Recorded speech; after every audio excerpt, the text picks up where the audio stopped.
saxophone. Mm-hmm. But if the truth be told, Bill Clinton is the one who did the three strikes law. Yep. Tell it. And he was the one that started this whole thing with mass incarceration and private prisons and all that. And that welfare reform came And all that. from Heritage Foundation, the same people who put the Project 2025 together. He used Heritage Foundation for the welfare reform. Right. All that was happening then. Okay, and it wasn't, as usual, it wasn't until Bill Clinton got out of office when black people was like, whoa, because you start seeing the effects of that three strikes law. Especially, remember that case out in California at Venice Beach with that guy that had stole that piece of pizza, and that was his third strike, and then he had to go to jail for like, that's when everybody was like, wait a minute, that three strikes law, wait a minute. That's when people started tuning in. But that's where the black-brown came from originally, and by way of that crack epidemic. And everything that it did, you saw the black churches do the same thing then that you're seeing them do with immigration now. And what is that? Go to the government in the name of those 501c3s, and then it was about making transitional housing and rehab housing. And those churches got on it. And that's where this whole black-brown, because Jesse Jackson had tried it years ago in the 70s, that Rainbow Coalition, and it was completely rejected by the black community. Back then, all of us was like, what are you talking about? Ain't nobody talking about no people all together. No, this black power. And it was completely rejected. Right. Okay? It was the 80s with the churches capitalizing off of the crack epidemic, taking advantage of the fact that our numbers were starting to dwindle in order to hold on to their black churches. Because remember, the crack epidemic took all the churches from being little small storefront churches to shrines.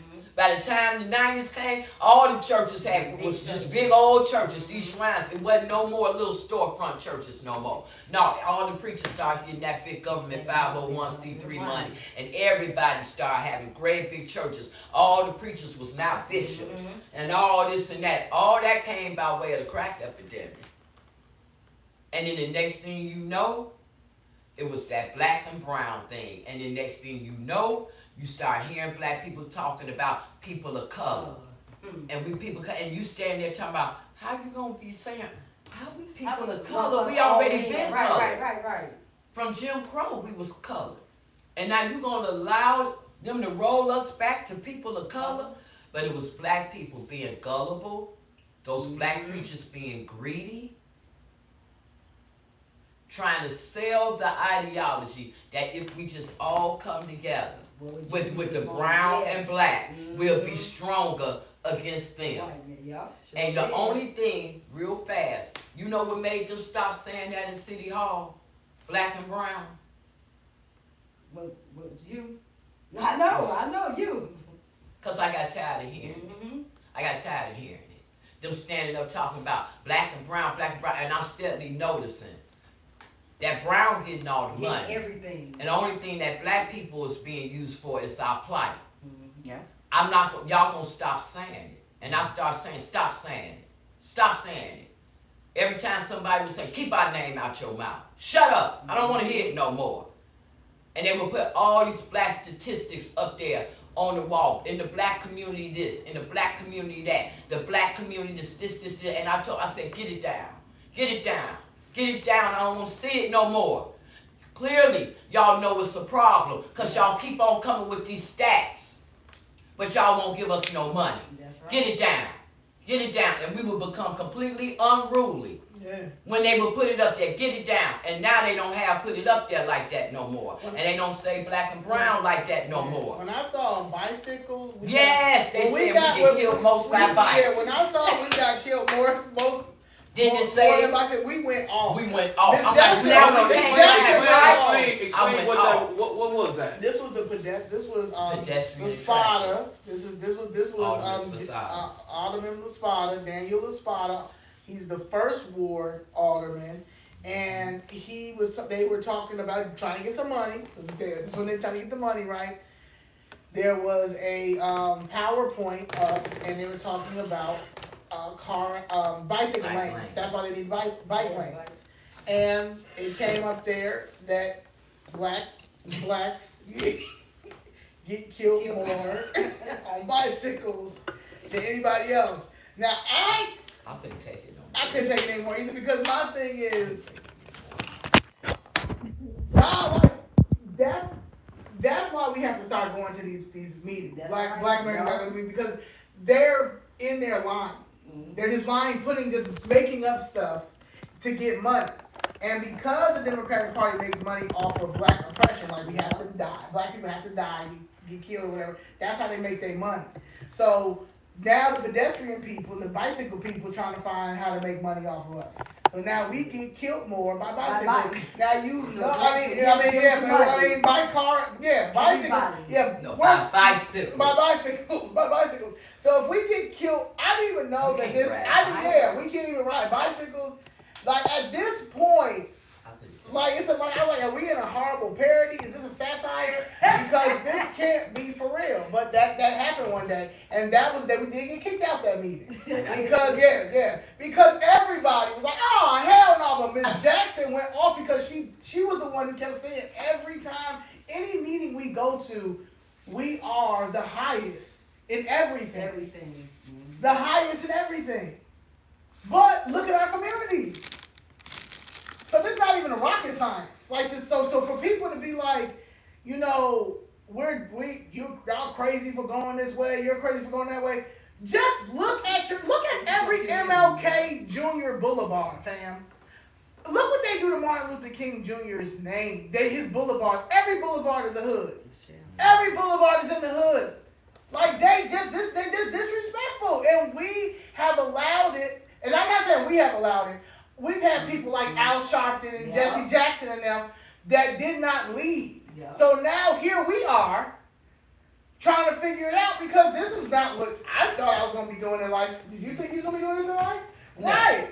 So now this is where we are. So it ain't no black and brown. It ain't no. It's a fallacy. It's a fallacy that black preachers pulled us into in the name of getting more money and getting money. Yeah. That's where it came from, and we all not allow it any further. Yeah, and that was dwindling. Like even with the churches now, the congregations aren't large. Even the brown not even going to church. So this is they are. So right now everything is being exposed. Everything is being exposed. We see everything. We see the churches ain't crap. We see our politicians are terrible. Yeah. We see that we have no representation from the federal, state, local, to the churches, to the leaders. Yeah. So we have to make a collective decision, and that decision for us and a lot more people in Chicago that are scared to speak out about voting for Trump are voting for Trump.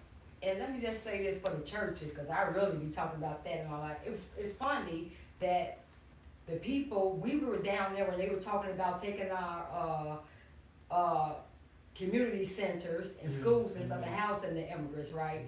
We were down there in the streets, fighting, advocating, protesting against it. But you notice none of those big preachers didn't come out and say, hey, don't do this. This is wrong. Don't and come down and talk with us. None of them did that. Mm-hmm. But did you notice that they just left us to our own?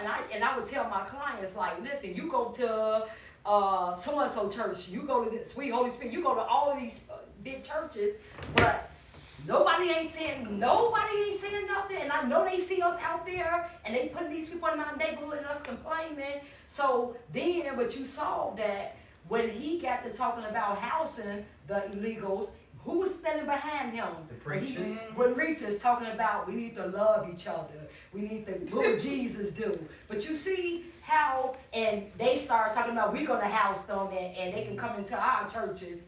So we knew that, and I said, so you all cannot even look and see that you pay tithes to these people every Sunday. And you complain about what's going on in your neighborhood, and they haven't even said nothing, haven't even spoke to nobody. But then you see who they advocating for, the illegals, to be in your neighborhood and tell them to love them what Jesus is do. If y'all can't see that, And one thing about me and Zoe was laughing because right now, y'all, this is supposed to be October domestic violence awareness. They were down in City Hall talking about that, right? And me and Zoe was laughing because they didn't let her speak. Because Zoe, what was you gonna tell them when you got on the mic about domestic violence? Yeah, that I'm getting my ass beat by Democratic Party. You know what I'm saying? That's the domestic violence right there. They're beating my ass. Okay, and not getting no help. Okay, I've called 911. How many times have we called 911? 911. 311. We're in a domestic violence situation. That's true. That's true. They're abusive. There's an abusive relationship. Yeah, and as far as the churches, if a lot of people notice, a lot of churches are like they're going out of it's a business. They're going out of business. A lot of churches are losing. They're going out of business. They can't sustain those shrines. They can't sustain those big churches anymore. Yeah. You go in them, the whole top balconies of them are empty now. Right. You know, they can't sustain it anymore, and that's the reason why they're hooking up with the government and getting that government money for immigrants because just on regular tithes and offering. The churches are not able to sustain these great big old shrines they got now. People are not coming. Okay, so let me ask you all this. Now, we talked about the churches, we talked about the sellouts from the black preachers and everything. Let's talk about your experiences in City Hall. We've seen on multiple occasions that's gone viral where you guys have been going off about the migrant crisis. You guys have been going off for the last couple years or so. Now Chicago is in $1 billion in debt. The city of Chicago is $1 billion in debt. How exactly did that happen? Why is Chicago in so much debt? The migrants and them politics. Man, I'm trying to tell you, those politicians down there are terrible.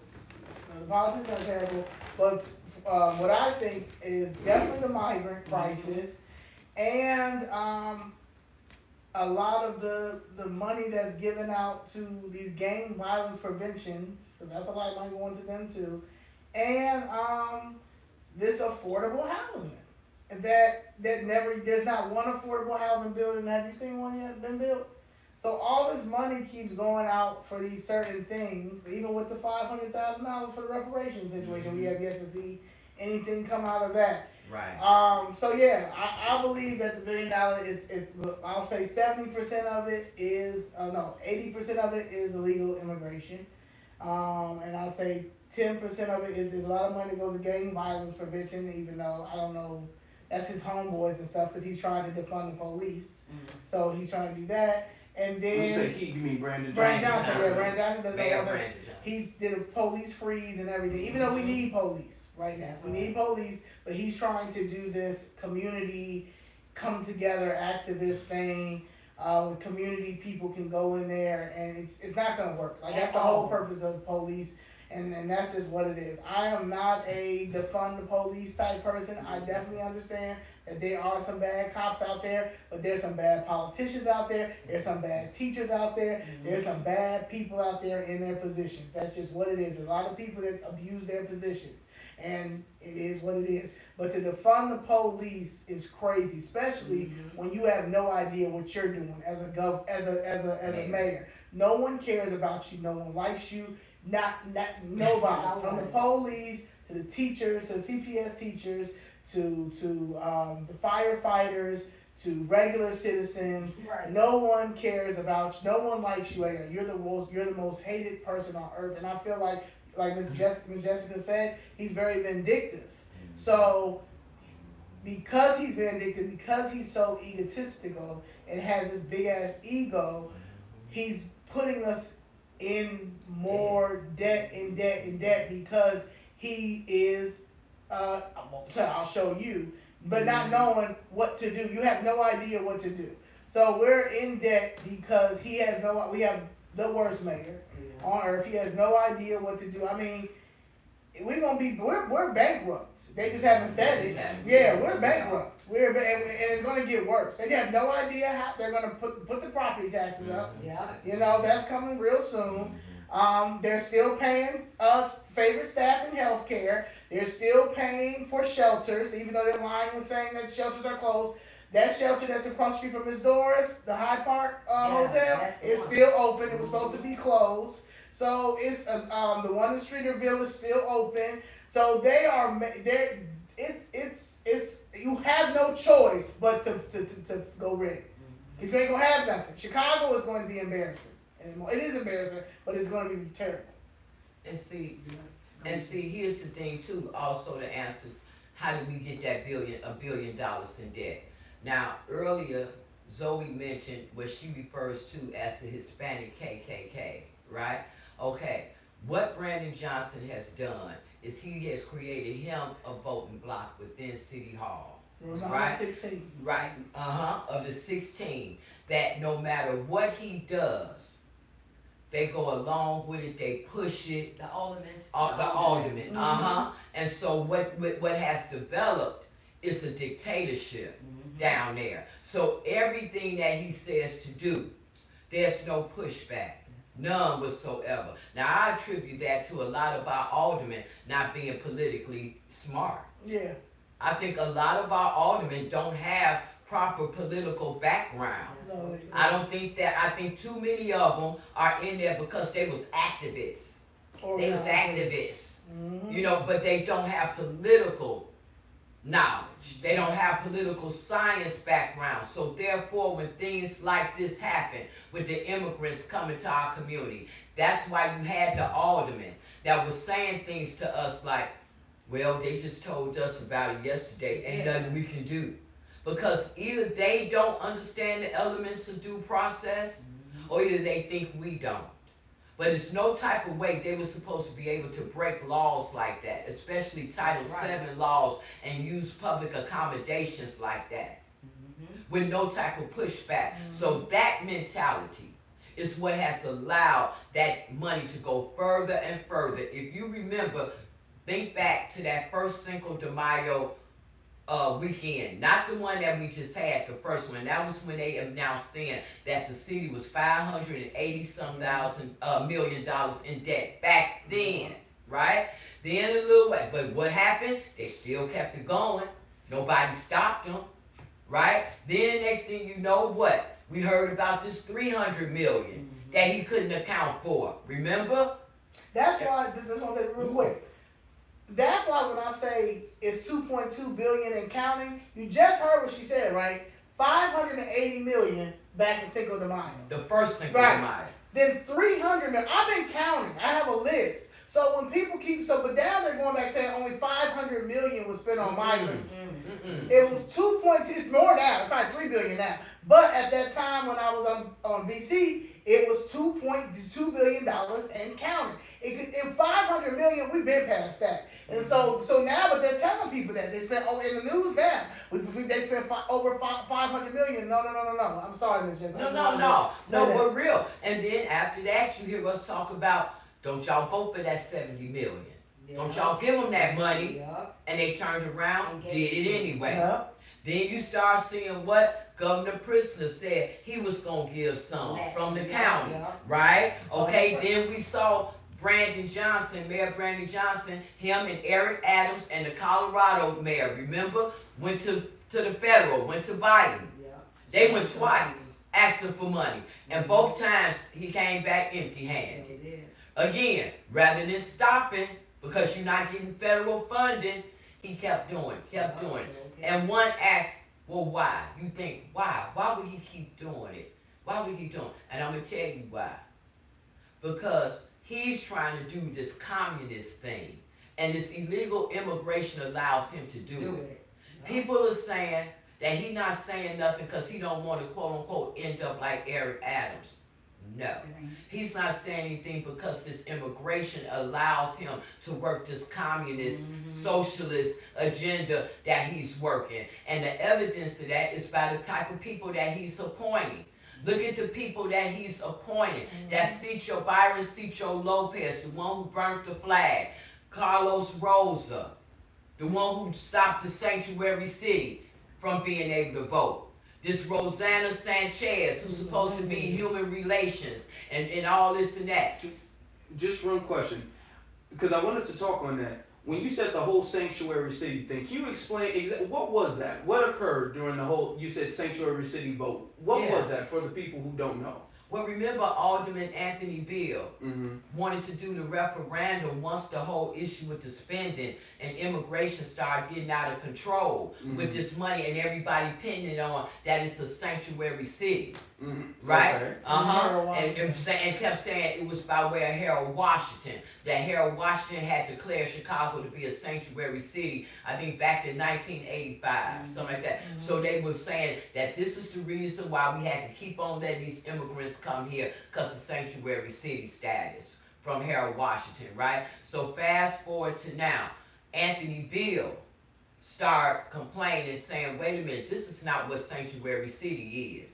And if this is what you all are going to say it is, then you know what? Give the people an opportunity to vote now and say, do they want a sanctuary city? So in order for that to happen, a referendum had to be able to be on the ballot for people, the city, to vote if they wanted to have sanctuary city, Chicago to remain as a sanctuary city. So in order for a referendum to get on the ballot for the people to vote on, it has to get first passed through city council. They have to vote on it. So what happened? The day that we were supposed to be, well, that city council was supposed to be voting on sanctuary city. What did you see happen? Alderman Carlos Ramirez Rosa. We were there. Remember, we were there. And what he started doing is he started working the room. He started working the room, telling them not to vote, because at that time he was in charge of zoning. As an alderman, he was the chair of zoning. So he started doing things like threatening several other aldermen, like Alderman Talaferro, Alderman Leigh, Alderman Cardona, start threatening them, telling them that if they voted for sanctuary city, he wouldn't approve zoning for buildings in their area. Then you heard about how he was blocking Emma Mitz from being able to come in and vote. So those are the things that he did that day, all the way to the extent of Raymond Lopez kept challenging it, kept saying that this is out of order, this is out of order. Raymond Lopez even went so far as to get a vote to allow Alderman Brandon Rowley to come and stand as the chairman that day, because Mayor Johnson wasn't there. He had Alderman, what's her name, Nugent? Right, was the mayor pro tem, right. And she couldn't control the meeting. She didn't know how to control the meeting. She didn't know, which a lot of them down there don't know the rules of city council. Again, they don't have political science backgrounds. So at this point, Raymond Lopez says, well, the law says, the rule says that we right now can vote to let somebody else handle the meeting and be in charge of this meeting. And they said Brandon Rowley. Brandon Rowley agreed. He went up there to the podium. Do you know that Carlos Rosa went up there and snatched the gavel? Yes, he did. Yes, he did. We were all there. Now, me, being a 62-year-old black woman, when I saw the Hispanic snatch the gavel from the white man, I'm like, whoa, oh, it's about to go down. Oh, he didn't took this from my. And when I saw that he was able to do that and absolutely nothing happened to him, I knew then, this is more than what we seeing. Wait, this is something different. This is something different. Ain't nowhere in the world you can go snatch anything from a white man and ain't nothing gonna happen. That's when I knew something ain't right. So this is the reason why. And if you remember, then after that, city council had a vote as to whether they should be able to censor Carlos Rosa or not. Remember? And they didn't. And then Mayor Johnson was going to allow Rosa to vote in that vote. And it was Brandon Rowley and Raymond Lopez that challenged that, because Mayor Johnson didn't know what to do. He does not know his job. He didn't know what to do. So then finally they had to take a recess, came back and told Rosa he couldn't vote. When he couldn't vote, that made it what? 25-25. Mayor Johnson did to cast the deciding tiebreaker, and he cast the vote to not censor Rosa. Yeah. That's how you knew then, whoa, this is something different. This is something different. And so that's what we're looking at now. These people that she calls the Hispanic KKK are there, and they are pushing this socialist agenda, this communist agenda. And they have him to help them, and that's what he's on.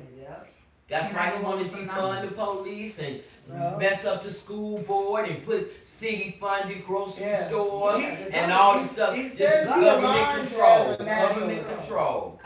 He aligns as a nationalist. That's what I've been told from people in his camp. But he's far from that. But that's what he aspires to be, a nationalist. But I guess for the Hispanic people down there, because he doesn't care nothing about black Americans. As a black man on the west side of Chicago, raising 3 black kids, married to a black wife, he does not care nothing about black That's how we got it. Let me bring in some facts, some numbers, right? So again, I'm a numbers person. I've been in financial services the last 20 years, and I focus on the money. Okay, so I did a breakdown, right? When we were down last week, when we again were shut down from speaking, right? Because we all had on Chicago Flip Red shirts when we went down to City Hall. Because I'm gonna stand in unity, with my ladies. So I had my Chicago Flip Red on shirt, about 10 of us in total, right? But again, because of those things, our voices are being taken away, right? Because we're taking our voices are being censored. Thank you for saying it, right? So here's the facts. I'm gonna just talk about the 400 million. I didn't go into everything last week. The 400 million, since August of 2022, the city of Chicago has spent over $400.4 million, right? Billing, so one of the main companies, let's be clear, as you stated, that there are some people who are associated, what you call them as the Hispanic KKK, right? But there are some people that have to be associated, and this is more digging and research that we're going to do.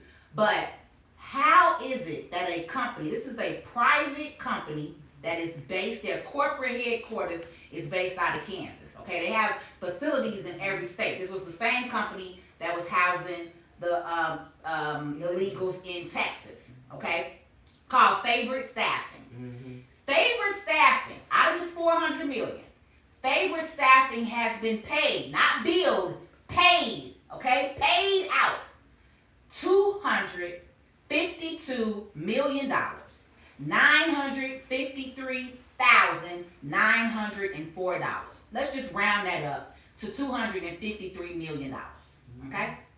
So you can count, out of 400 million, 253 went to one private company. Let's be clear, okay?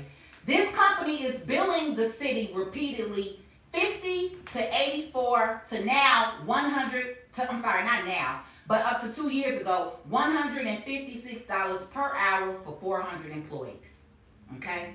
Does that make any sense?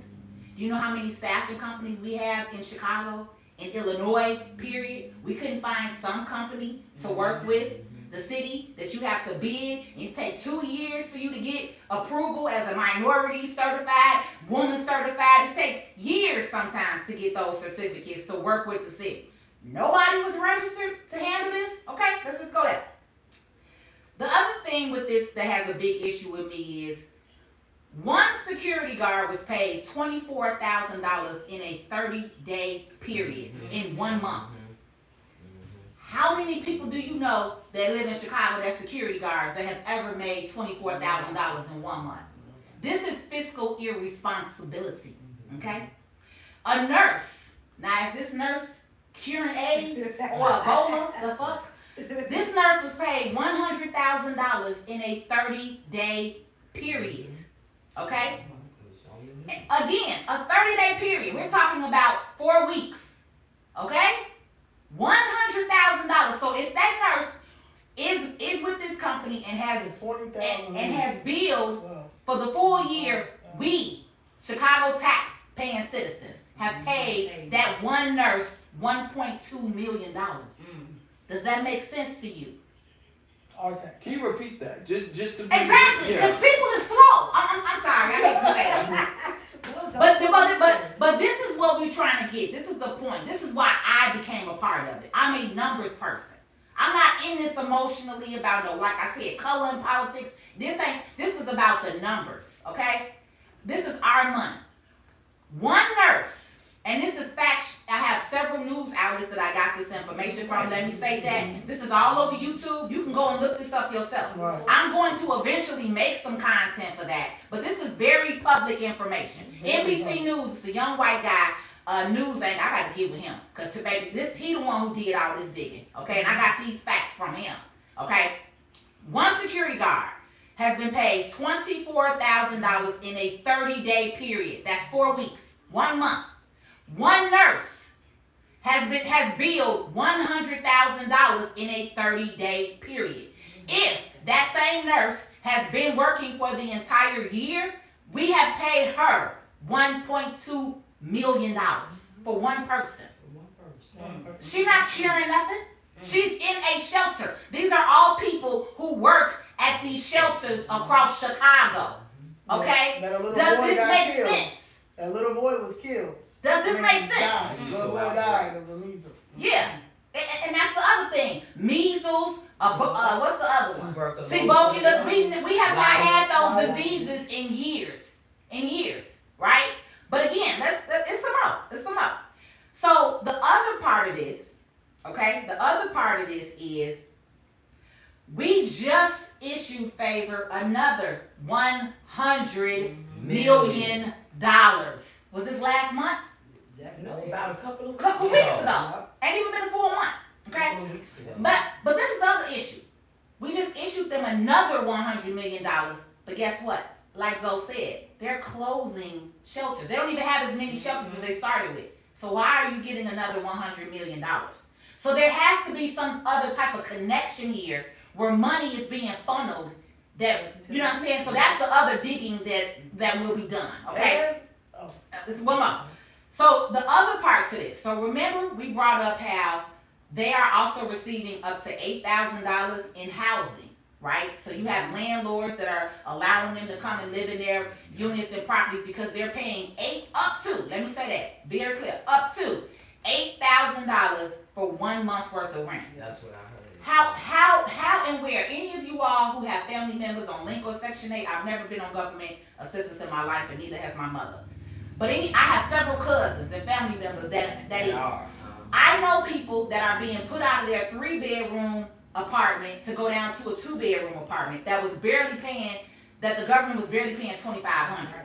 Why is the government okay with paying $8,000 a month for people who do not live here, who were not born here, who have never paid taxes here? You all are not asking the right questions.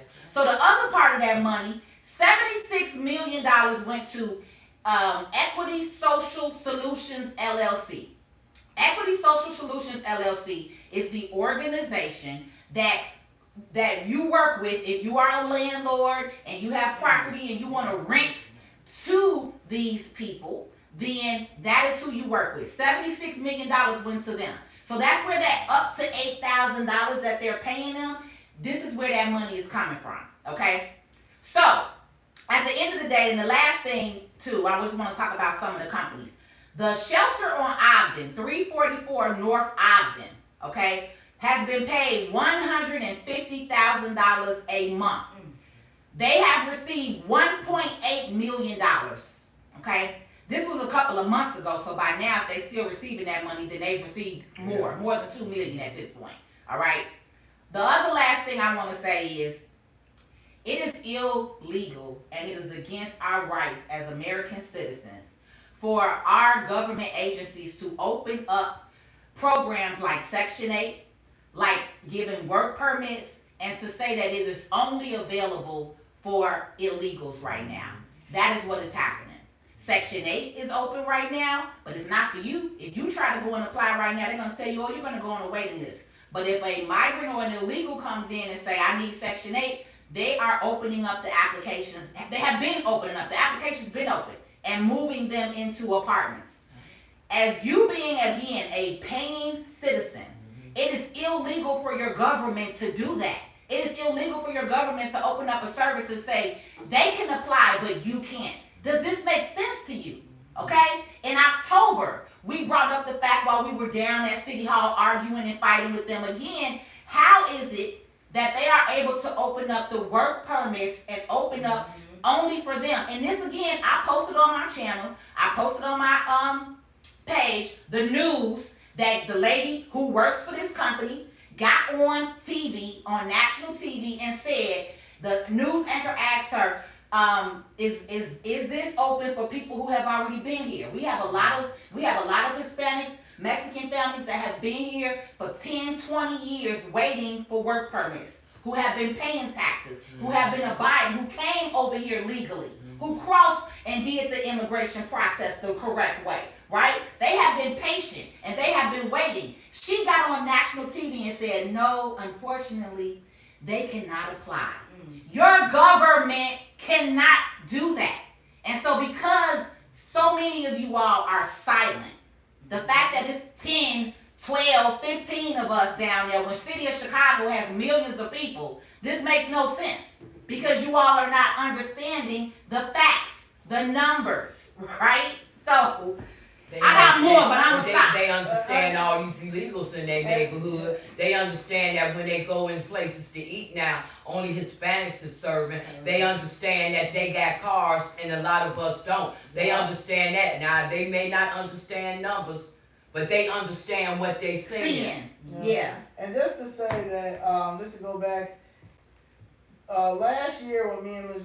Jackson went to the first immigration and refugee committee meeting down there after the first money was given, federal, was the $52 million. Yeah, the 52. One of the things that Alderwoman Jeanette Taylor asked was, why is all this money going to favorite? And she kept asking that. Why is that money all going to favorite, right?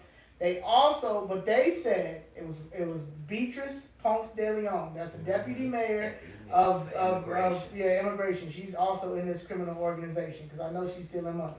Andre Vasquez is the chairman, and then the chief of staff of she wasn't the chief of staff at the time, but she's now the chief of staff for Mayor Brandon Johnson. When Jeanette Taylor asked that question, she said they said that contract was a carryover from the Lightfoot administration, and that it would end in October. That was in. They said. I'll say that they did that in August. In October, they gave them money last year. So this to continue. They renewed it. Yeah, renewed it, and then that was a lot of money. It wasn't just $100 million. And then now they renewed, and then now they just gave them another $100 million. So again, they say one thing and do another. Yep. And when you come down to City Hall, yeah, this is Democratic Party. But this is the thing: when you come down to City Hall, you see the truth, right? Because as I share with these ladies, I've never been for a political party, right? Until I started having conversations with both of them and learning and hearing and reading and doing my own research, and I started coming down there. I was down there maybe 6 or 7 weeks with them, and then I couldn't take it because mentally I was ready to fight. I was ready to fight the mayor, the alderman. We got into it with so many people. My emotions, my body, my energy, I couldn't take it. So I had an utmost respect for Miss Jessica and Zoe because every single day, 4 to 5 days a week, every single week for a year and a half. This is why y'all see this content with them. This ain't just content out of nowhere. It's because they're down there fighting this is their day job. From literally, because your alderman and your governor would say the meeting is at 9:30. We went last week, the meeting was pushed from 9:30 to 10:30 to 2 o'clock. We're sitting in there at 2 o'clock, and at 2:45, Brandon, I'm not even calling him mayor. Brandon looked right at us, because we all had them red shirts on, and we was ready, and we was standing there looking at his ass like, yeah, we're here. We're not scared of you. We are going to speak. And guess what? It was some boys in there. All of a sudden, about 10 boys walk out. The fire alarm goes off. Mm-hmm. He gets on his phone, starts texting Miss Jessica, say, he better cancel the meeting. Mm-hmm. 2 seconds later, boom, boom, meeting will be canceled, will resume, da-da-da-da-da. So this is the games that they play, which is, again, trying to censor our voices because we have the right to speak on the mic. And guess what? It was 9 of us that were pulled to speak on the mic, okay? So, instead of just helping us, instead of just solving Miss Jessica's problems last year, you go through all these other obstacles that make you look like a clown. Yeah. And so if you come down there and see what they're doing, you would understand why they're the way they are now, right? They didn't start off this way. They actually tried to go and have conversations with these people, right? But that's the thing is you have to get off of the internet and in your emotions and keyboard typing, especially black people, okay? You do a lot of talking and running your mouth online, but you don't show up. And then the people that show up, you got the nerve to call a coon or this or that. When you're the coon sitting at home letting it happen. You're the coon because we're the ones with the real bloodlines in our veins of family members and understand legacy and understand the power that we have. You're the coon for sitting at home thinking that it's okay. Y'all going off of Taraji Henson. Y'all going off celebrities that's paid. Like, yeah, y'all going off, they got a check. They don't care. They not down here with us. All of them. No celebrity is dealing with this. Taraji don't live in the hood. Kamala don't live in the hood. Biden, Obama don't live in the hood. Yeah, like Usher can skate on circles around us for plenty of times. He can do the moonwalk. He can do all that. I don't care. Usher, you ain't down here on foot seeing what's going on. They not squatting in your mansions. Yeah. And that's just what it is. I will say one more thing about favorite healthcare staffing. The CEOs, it's a white guy and it's an Indian guy. The Indian guy lives in London. Now, I'm only going to say that is because he just went to London. Because of the Bears game. But I'm just saying, the CEOs of favorite healthcare is a white guy in Kansas. I mean, he's out of Texas. He lives in Austin, Texas. And is an Indian man, and he lives in London. I'm gonna tell you, that's the CEOs of favorite healthcare staff. Mighty convenient. Okay. So as we move on, we understand the election is in what, like 2 weeks now? A little more than 2 weeks? It's about 2 weeks. It's right around the corner. 2 weeks in a day. Okay. 2024. So Joe Biden has been running for the last few years. Ever since Trump announced that he was going to run again, Joe Biden said that he was running again. Joe Biden recently in July dropped out. A lot of people feel like this was a coup by Obama and Nancy Pelosi, as well as everybody else from the Democratic Party and the media. Then Kamala Harris starts running, and a lot of people have been giving mixed responses. People are saying that she's unqualified. She's just like Biden, and a matter of fact, she's worse than Biden. Her policies and her histories indicate she's worse than Biden, not just for black people, but for the United States of America. And then some people are saying that this is a black woman that we need to get behind and we need to support black women, and the people who don't support her are racist and misogynist. So, what do you all have to say about that? Well, I can't be misogynist because I'm a princess. So that's impossible. I will say that. And I also want to say this is an Indian woman who has a Jamaican father who's married to a white Jewish man, and stepdaughter doesn't even stand for Israel. So they're dysfunctional already. Number two is I'm entitled to my own opinion. I'm an independent thinker. And if I don't think that she's qualified as a president, I shouldn't be bashed.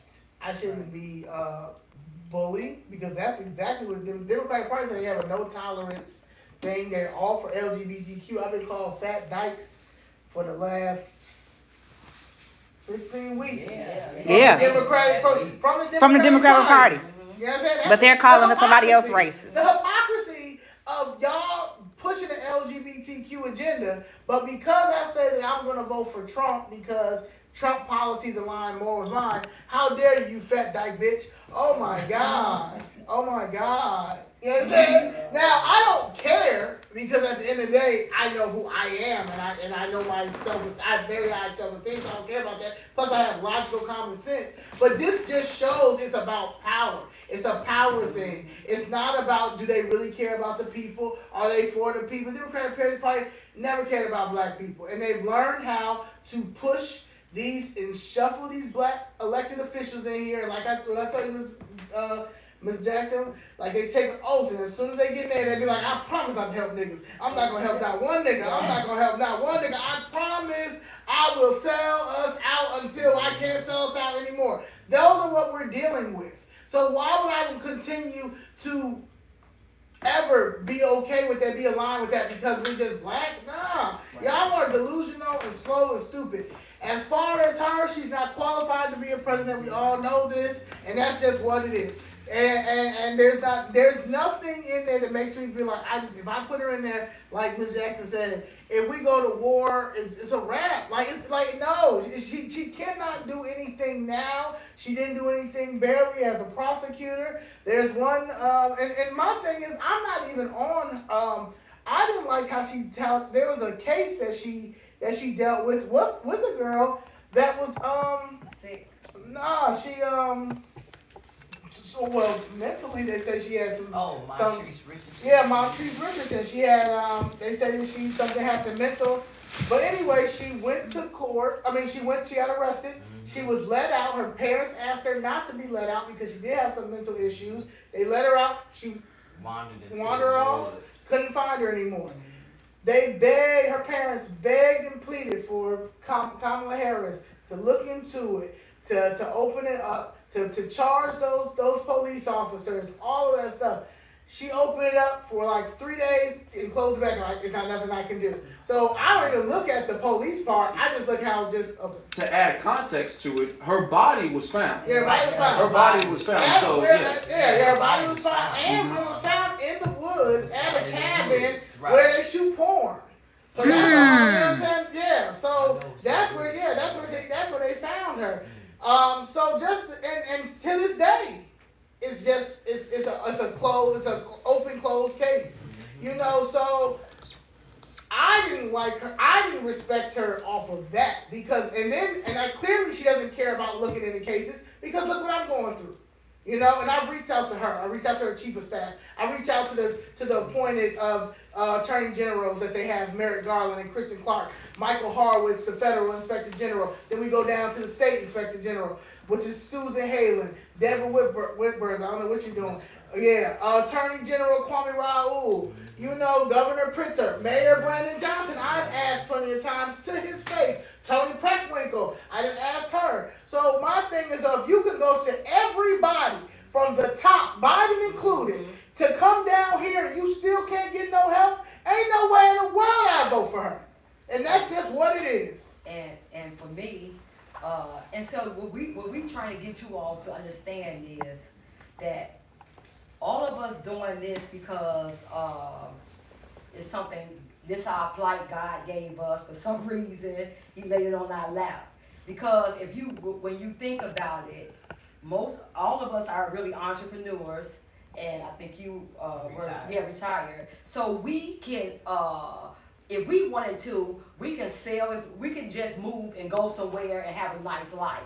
Like really, we can leave Chicago, leave y'all to y'allself, and just say, seriously, we could. We could, seriously. Leave y'all to y'allself and say, y'all want to be like this and go on, and we can go to a real estate or whatever and live comfortable. We really can. So you ask yourself, why are we doing this? And so the thing is, because we are trying to tell you all, because we are trying to show you all what identity politics did to us in Chicago. They voted for Brandon Johnson, and you see what it's doing to the community. Identity politics. Obama.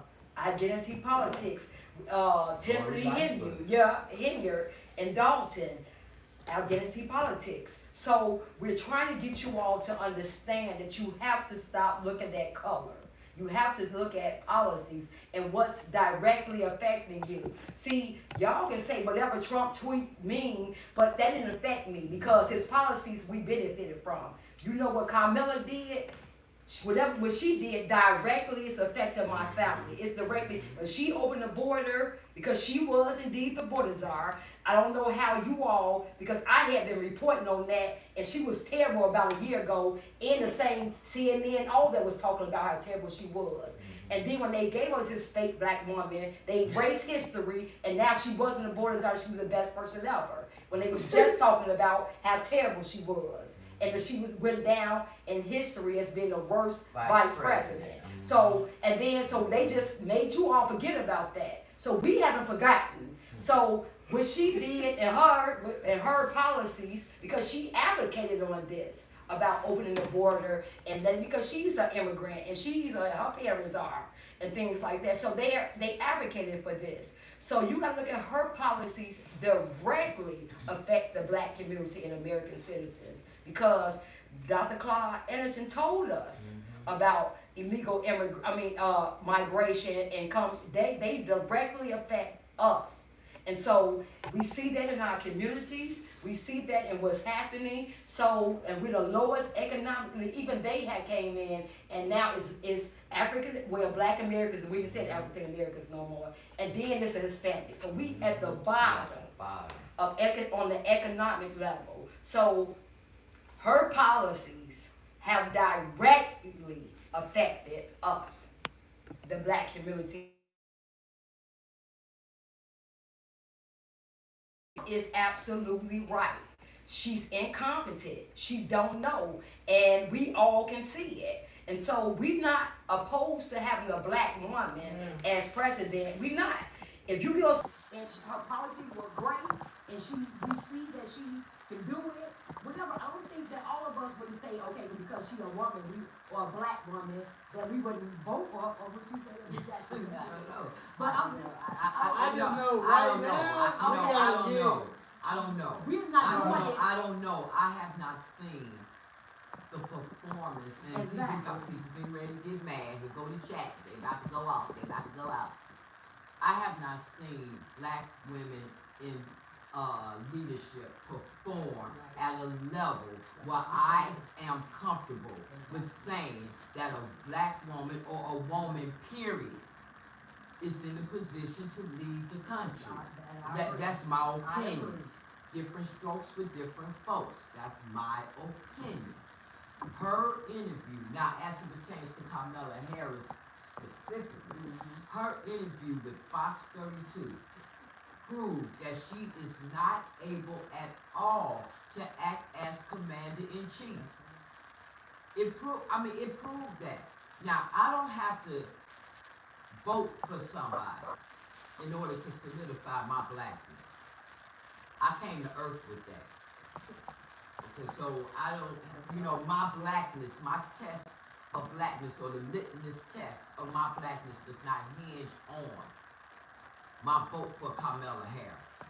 Be crystal clear on that. I understood how black I was for a very long time. Okay, so, yeah.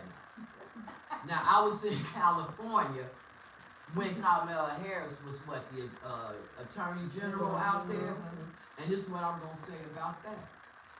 None of us in California was talking about she was black. She was just Kamala Harris. We were not walking around talking, we got a black Attorney General. She's the Attorney General. Somebody said black. She was sworn in as the first Indian Right, American. the first Indian, so first now all Asian. of a sudden she's a black Right. woman. So but what I'm saying is, even in the state of California, when she was over California, we were not out there. Nobody was referring to her as the black AG or a black. Exactly. No, Exactly. she was just Kamala Harris. Right. And really, nobody knew much about her until that thing with the firefight, with the inmates that she wouldn't let out due to the wanting them to be firefighters. And when you start hearing about how the California Supreme Court was coming after her because she wouldn't let them out, then you start hearing people talk about it. The case with Richardson. You heard her talk. There was talk about her. But no, right, the truancy with the lady and her kids with locking parents up if they were again, that brought up her name.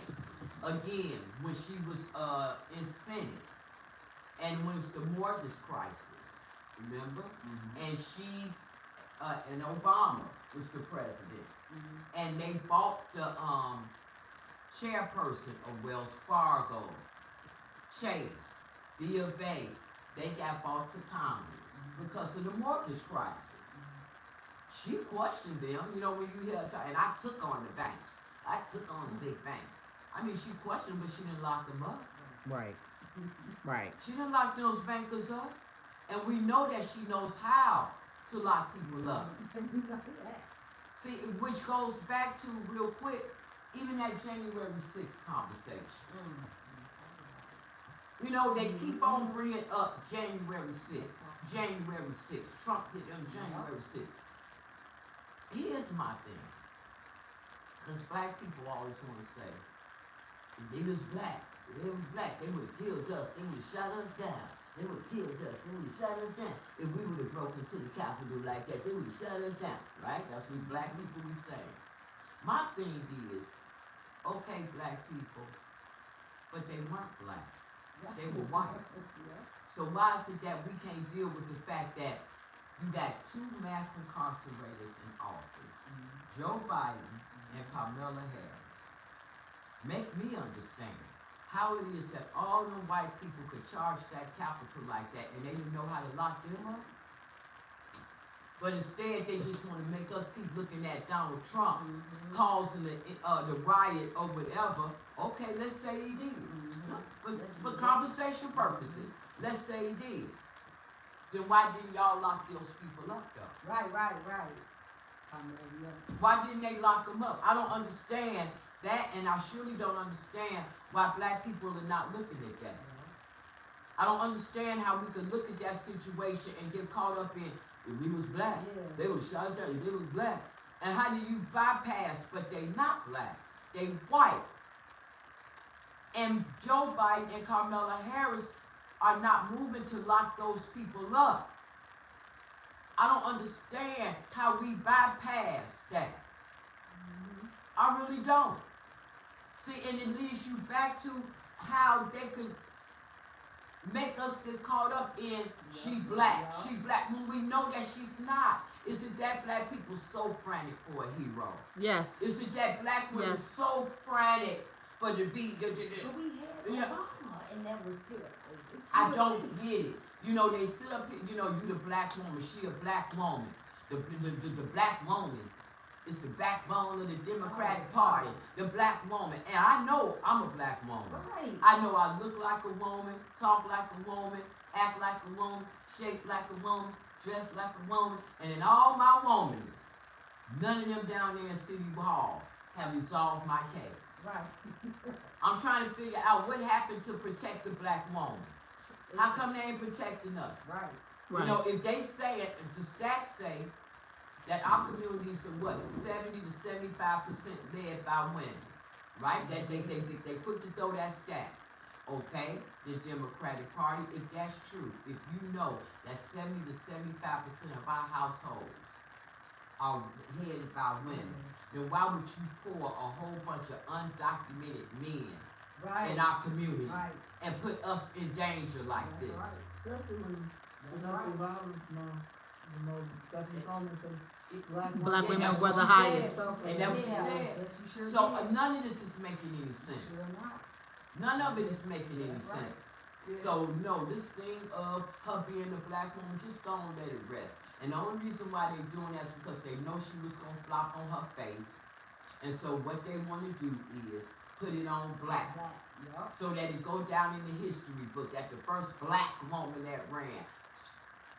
Well, because Shirley Chisholm really is the first black woman that ran, though. But in modern times, put it on us.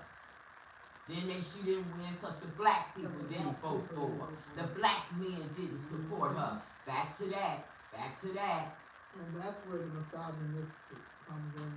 Instead of people men being able to have an opinion and say, nah, I'm not voting for her. I just don't like her policies, or I see what happened, I see what she did in California, Right. or I've seen her for the last 3 years and she has yet to do anything. So I mean, I've always said that it just needs to be changed, it has to be a revamp of politics, when it comes to the Democratic Party, Republican Party, whatever party you want to do. And so if a person chooses to vote for a person who I've already had, I've had Trump in office, and like I've said plenty of times, I don't know where everybody else was when he was in office, but while he was in office, yeah, and I wasn't living, and like I said, I see two versions, I was living in a red state at the time when he was president, and then I'm now here, and I saw economically how Georgia was, even how black businesses were booming, Houston too, Florida too during the pandemic, Mexico, like I said the other day, like we made Tulum, black Americans made Tulum. We wasn't going to Tulum until we started going to Tulum. But during the pandemic, Mexico was open, Florida was open, Texas was open, Georgia was open. Yeah.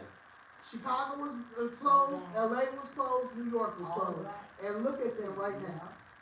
And that right there. Financial ruin, yep. A lot of our businesses. Like, people argue all you want. That's the fact. Then you say you saw, we were just talking on your podcast. Then you say just from living in a real estate and coming here to Brewster, you see the difference. Yeah.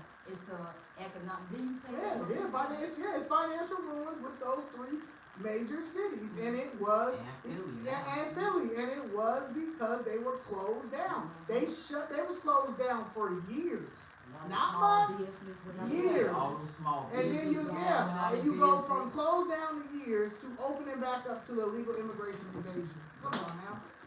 What we're gonna do now is we're gonna open up the phone line, so if somebody wants to call in, and if they want to leave a comment, or if they want to ask a question, they can feel free to do so. Hold on, let me just hold on. Just give me 1 second.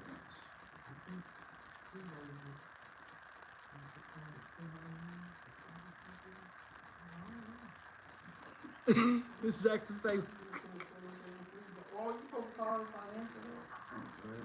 So we're opening up the phone lines right now. You guys get to call in. Let me see the number. I always forget. I gotta put the number on the screen. All right, here we go. The number, if you want to call in and leave a comment or ask a question, the number is right here. It is 949-381-0044. That is 949-381-0044. We have Ms. Jackson here, Zoe here, we have Sister Dana here. We're gonna be discussing now, as we're waiting for the calls, how can we solve this crisis? You say flipping Chicago red. What is that going to do? What is the step of flipping Chicago red going to do as far as the migrants in Chicago, as far as the inflation? How are these things going to be solved? Well, I think my plan is to flip this state red. The Chicago red will be Chicago to stay red. To get Trump in to stop the bleeding. Now, will he be able to get all these people out? No, but they're gonna go sit the fuck down. They're gonna go up and hiding. You're not gonna see them for a very long time because they do not want to get deported back. And you already know if he's sending National Guard, he's sending ICE. He's gonna lift the sanctuary status, brought all the sanctuary cities down. He's going to work with National Guard. National Guard is going to be able to work with the police. And though people keep talking about he's going to give police full immunity, police already have immunity. So I don't know what people, just like the judges have immunity. So I don't know what people are. I don't know if they don't know how to read. They don't know how to comprehension. But that's one of the main things that needs to happen. While he's in office, we have 2 years to get these terrible, low-life, useless local people out of office. 2026, 2027, every alderman out of there needs to be up there, honestly, All right. except like one. Well, we have a few callers already ready, so let's get to Dave, here, let me give you Let's make sure you're here. Caller from area code 678. You're on live. Can you hear us? Georgia. Yes, Caller, can you hear us? yes. What's your name and where are you calling from? I'm calling from Georgia. My name is John. Donna from Georgia. Okay, what's on your mind, sister? Well, I'm calling because I feel like Cameron Harris should stop acting like people. And I feel like that they might work those kids to come over here, become president, and turn our country and turn against American people. That's the way I see it from Cameron Harris. And he is not for black people. He is not for the American people.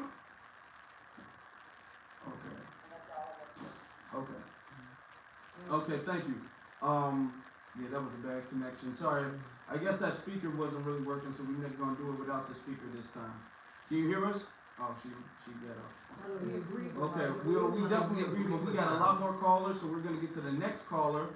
Here we go. Caller from area code 773. You are on live. What's your name and where you're calling from?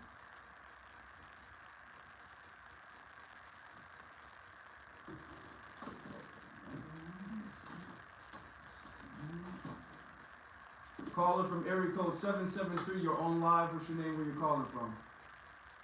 Okay, caller down. Caller from area code 312. You're on live. What is your name and where are you calling from? Hello? Yes, you're on live. What's your name? Where are you calling from?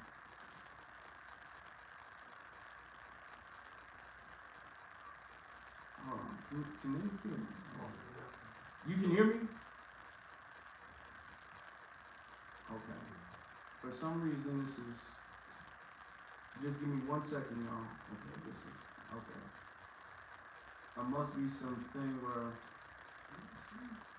I'm not allowing this to work or whatever.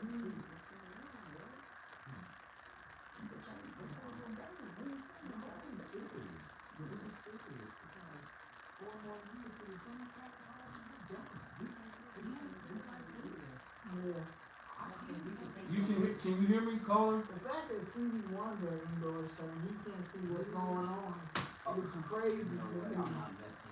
It's crazy. I was like, is it Stevie? And then Yeah, okay. Hold on. he endorsed her. Hold on. Why is this not microphone? Was that true? I believe her. Yeah, okay.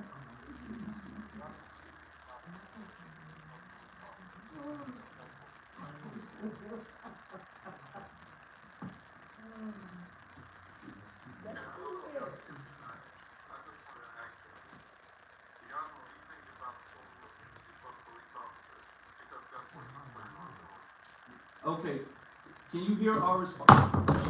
Can you hear our response?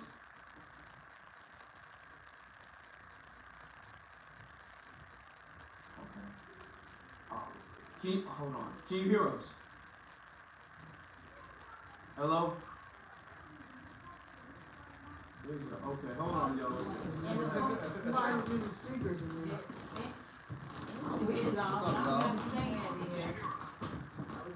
Okay, you guys can hear us? You can hear us right now, right? I'm trying to see if the caller can still hear us. Okay, I'm gonna just drop this caller. Oh, you can hear us? Oh, okay. Repeat your question real quick.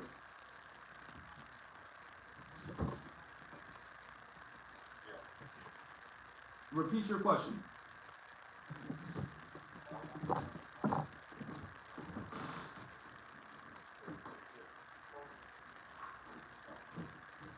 Okay, so you say Trump wants to give total immunity to the police officer. I'm going to be honest, our speakers are not really, they have a static issue, so you're gonna have to, all of the callers are gonna have to speak up as loud as they can. So, thank you for your question, and we're gonna get to the next caller. Thank you. So why don't you all respond to Donald Trump giving total immunity to the police officer? The police already has immunity. It's like judges. Yes, people have to understand and read the U.S. Constitution and their civil rights.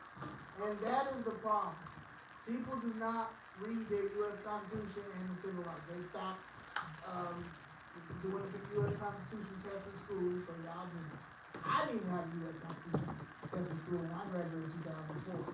My mother just always preached about the U.S. Constitution and my civil rights, and that's one of the main reasons why I know my civil rights and the U.S. Constitution.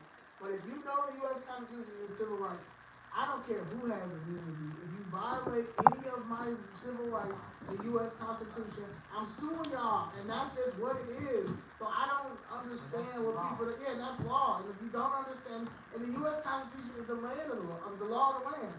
So if you guys don't understand that, then hey, you're gonna believe, yeah, you're just gonna be gullible and believe that and take it somewhere else. And the police already, what is going on is, if the police do something that's not in their training, that's not in what they were taught, go against that and violate you, that's when they don't have immunity, period. But if they're doing something like, if they have a split second to think about something, so if you're reaching for something, he's telling you to put your hands down, you're reaching, and they shoot you, then now they want to sue the police officer, and now he loses they can go and take things from him, and then he loses his pension and things like that. He's gonna have it where, in those situations where he's not going out the confounds of his training, but he had to just take a split second and do what he thought that was right, then you won't be there, let the judge decide what's going on, and then they'll see, okay, was no malice. It wasn't that he did it because he just didn't like it. It was just something that happened. That's what that is, and you'll be able to take it to a judge, and they'll be able to try it just like they do. And immunity does not cover you, does not cover a police officer in terms of violating your constitutional rights and your civil rights. That does not, immunity does not step on top of that. Now, the other part of that is, everybody wants us to look at the issue of Trump gonna do immunity. Trump gonna do immunity, okay? Can we also look at the fact then that Trump also did the First Step Act? That's allowing people to get out of prison for nonviolent offenses or things that they're over assistance for. Yes. Can we look at that? Can we look at the fact that Angela Stanton King situation, where she was handcuffed to the bed because she went to prison pregnant, and when it was time for her to have her baby, they handcuffed her to the bed to give birth. Her mother contacted Donald Trump, and Donald Trump contacted the hospital and told them to take the handcuffs off of her while she was giving birth, and then put it into law that women could no longer be handcuffed to the bed while giving birth. So why everybody want to look at this thing with immunity, even though immunity has been in the law way before Donald Trump, they refuse to look at the other side of what he's doing in terms of prison reform or trying to help people get out of prison and those situations like that. Look at both sides. Yeah, okay, now we're gonna get to the next caller. Okay. We have caller from area code 901. What is your name and where are you calling from?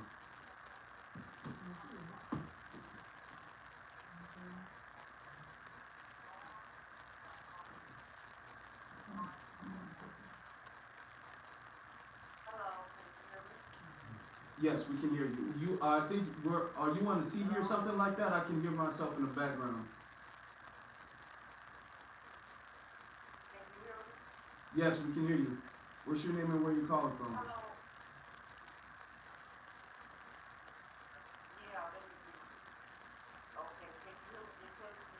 I can. I can hear you.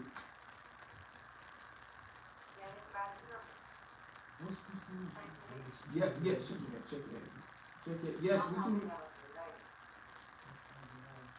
It's a delay. Yeah, it is a delay. What's your question?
Okay, we're gonna get to the next caller.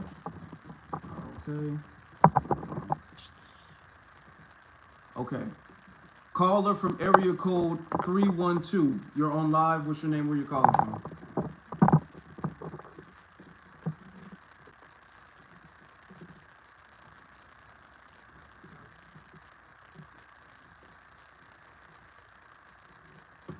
Call. Okay. Caller dropped. What? Yeah. Are you here?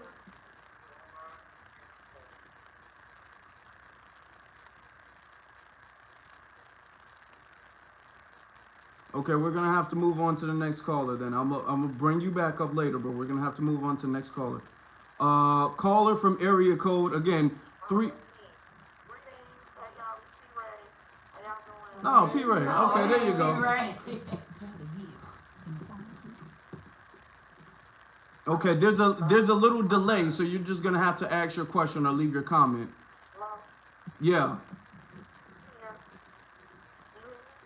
Yeah, I can hear you. Yeah. Yeah.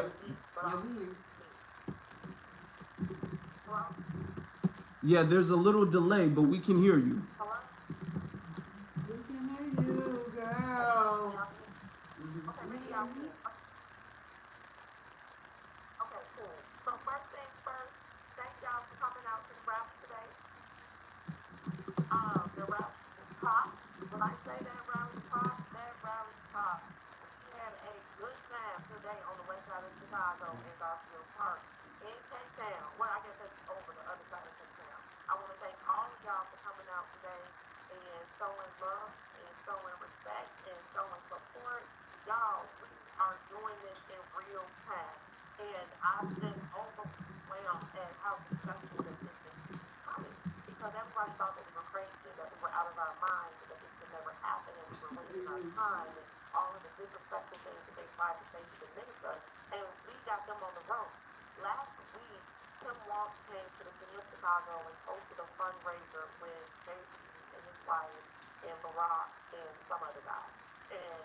this race is going to be closed because that's just how America is. So they don't feel comfortable at all. And the reason they feel so much discomfort and why they're coming to Chicago, like Kamala just opened up a campaign office in the South Suburbs last week as well. So they're putting all this time and energy in Chicago because Chicago red is kicking their ass. But yes, we're really getting them together, and I just appreciate everybody's work. A lot of people see us go downtown and talk on the mic and all that kind of stuff, but y'all, that's not an easy thing to do. You gotta go downtown, you gotta find parking, you gotta go to the lot, you gotta try to get in line early enough so that you can possibly speak because they probably like pass the line with people so you can't speak. So this is not a process that I enjoy. I don't like it at all. I'm actually going back up there on tomorrow to talk about a stop sign that I've been asking to get on my block for like the past 15 years. And we've been living here for 52 years. And my grandma, when she was alive, they asked for a stop sign.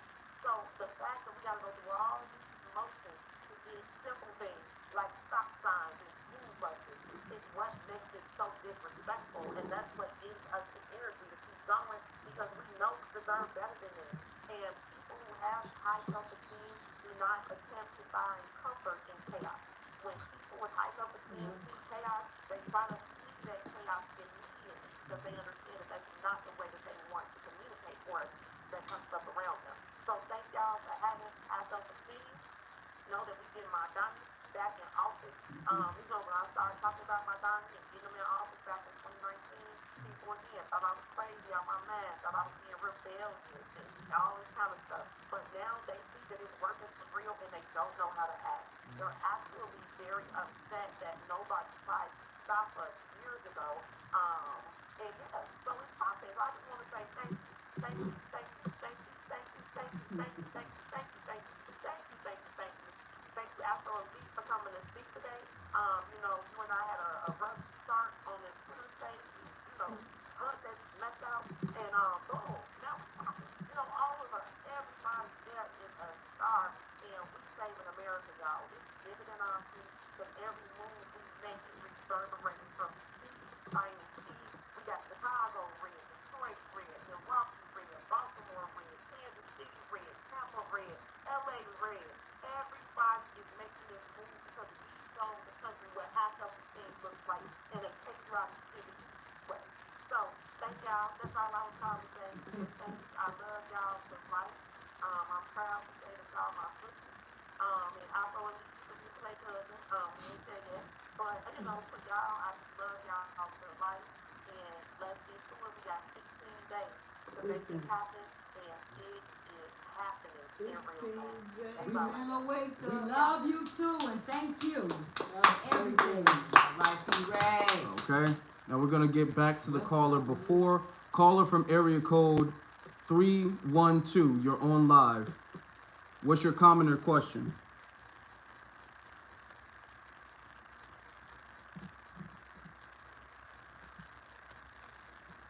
Okay. Well, we're gonna move on to the next caller then.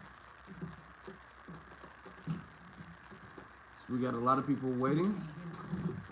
Okay. Caller from area code 267. You're on live. What's your name and then what's your comment or question? Hello? Yes.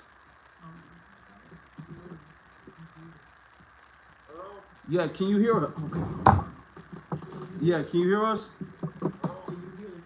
Okay. Let me say something real fast. What is your comment or what is your question?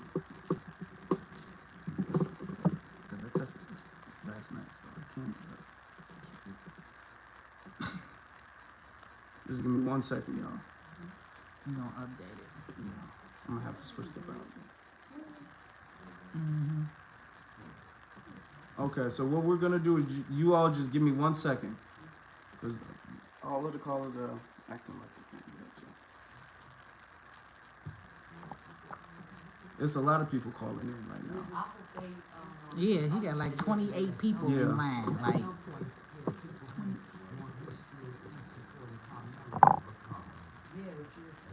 But you all listen, we just want to say, we were like, go on, stop letting them tell you all about Project 2025, and Trump is clear about his agenda.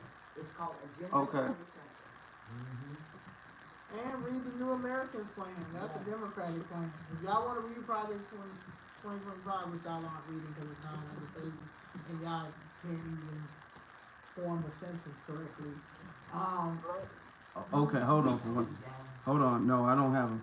I'm gonna bring you back up because I still have the thing. I have to. Oh boy. Okay. Yeah.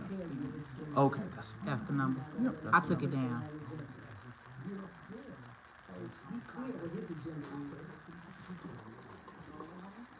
That's the number. Okay.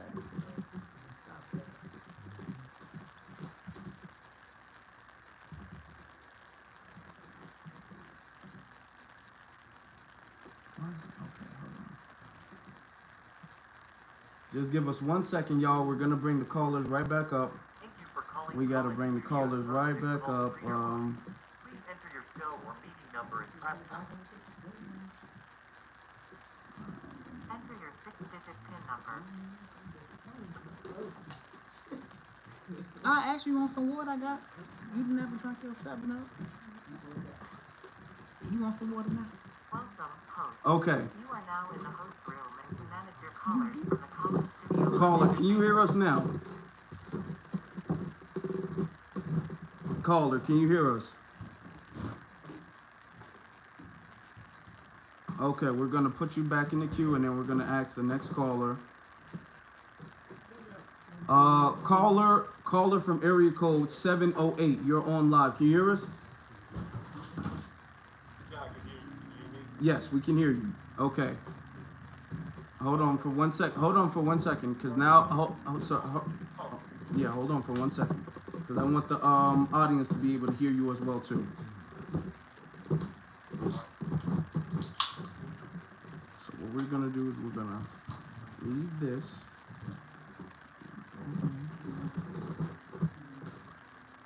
7-Up. Let me get 3 million for drinking your 7-Up on this live. I need my money. Okay, so now we got I had to completely switch the whole browser thing, but it's okay now because you're here. Okay. So caller from area code 708. What is your name and where are you calling from?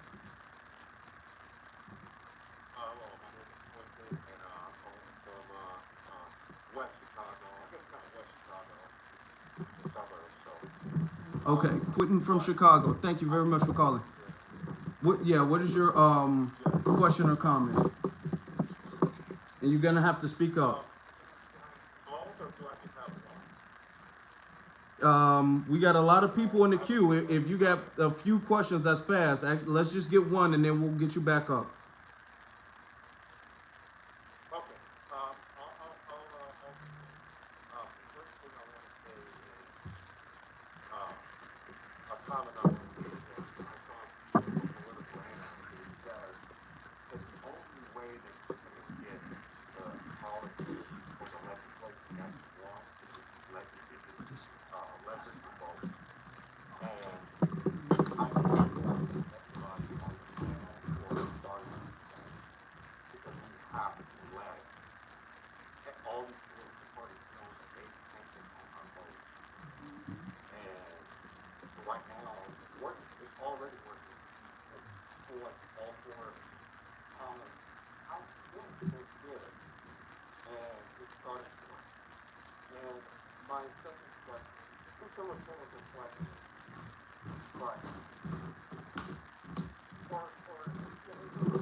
So you're saying, how did the quote-unquote party of democracy not elect the candidate right now? That's my question to ask everybody. it's ineffective. We have a lot of people don't see the contradiction when it flies over the head. People don't see that. And I think it's gonna cut off on me. I just want to ask, how can I grow? And how can I be the things that I want to see in the world in the way you guys, what are you doing?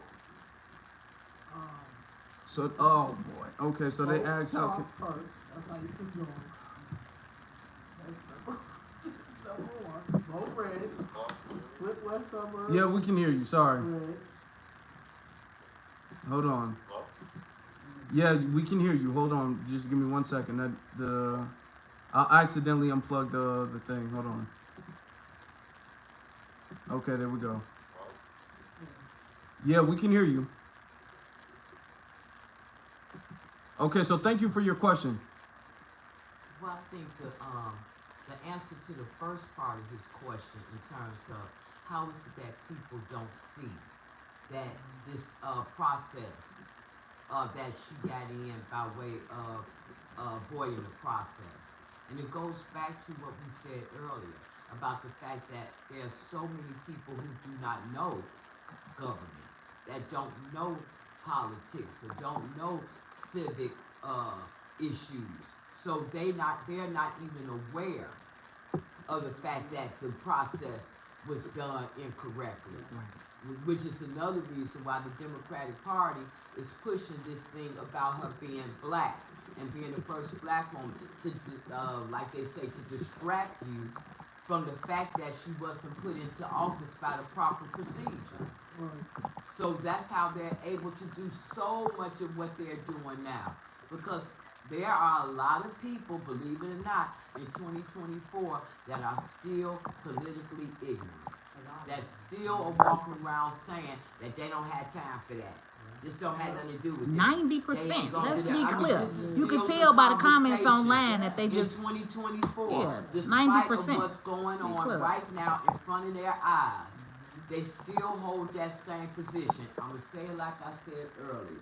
It's like learning early in age to be afraid of math.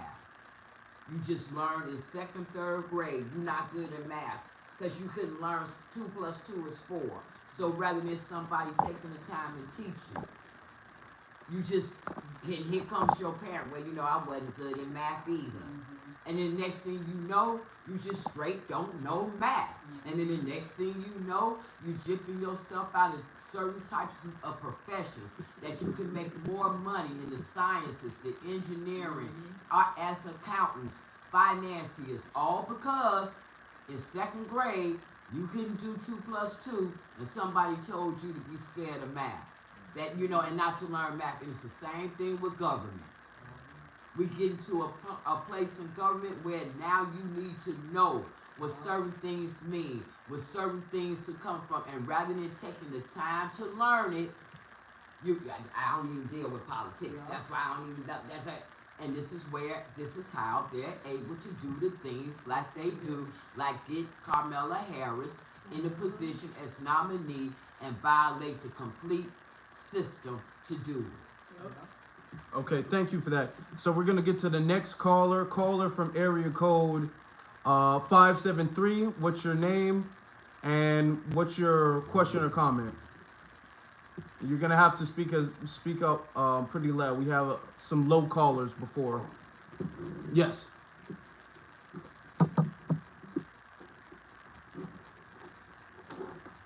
Caller from area code 573. What is your name and question or comment?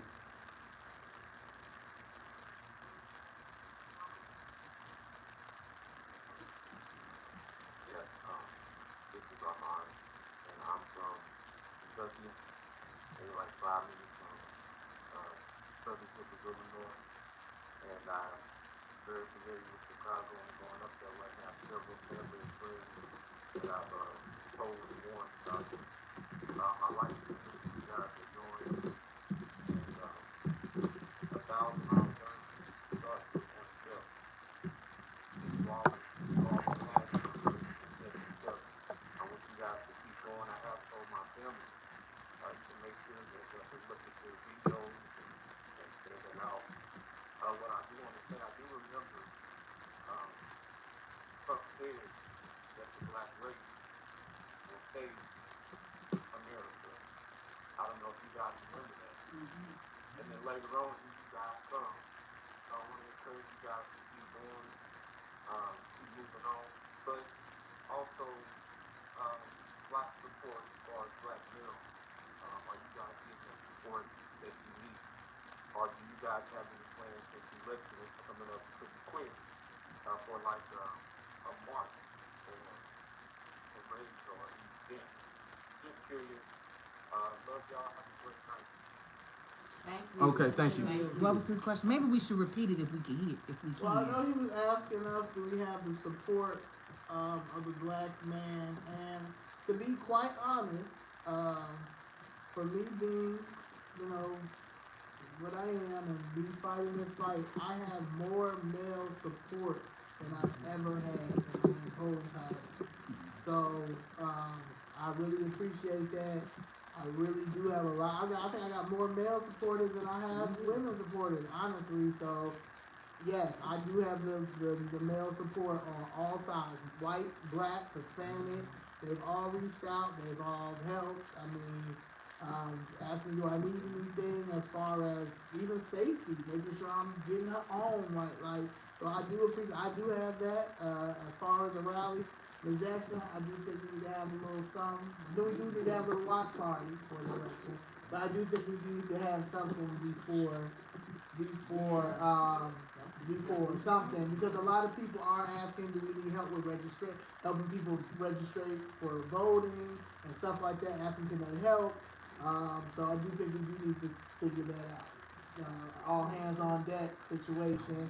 So yes, yeah.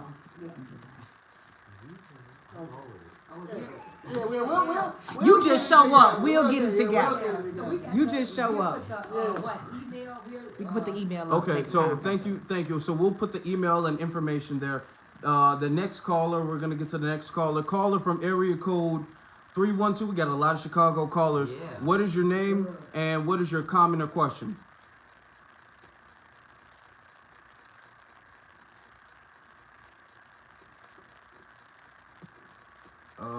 Okay, hold on.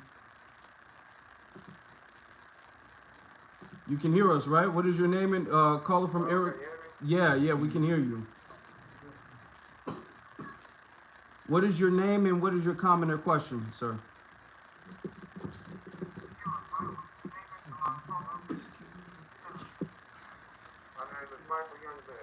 Okay, Michael. So everybody knows from now on, turn the speakers and background, that has to be off. You can listen in on your phone. That's why there's a delay. There's a delay on YouTube. So if you're listening on YouTube or on the speaker, there's going to be a delay. You can listen in through your phone when you call in. But yes, you can go with your question or comment.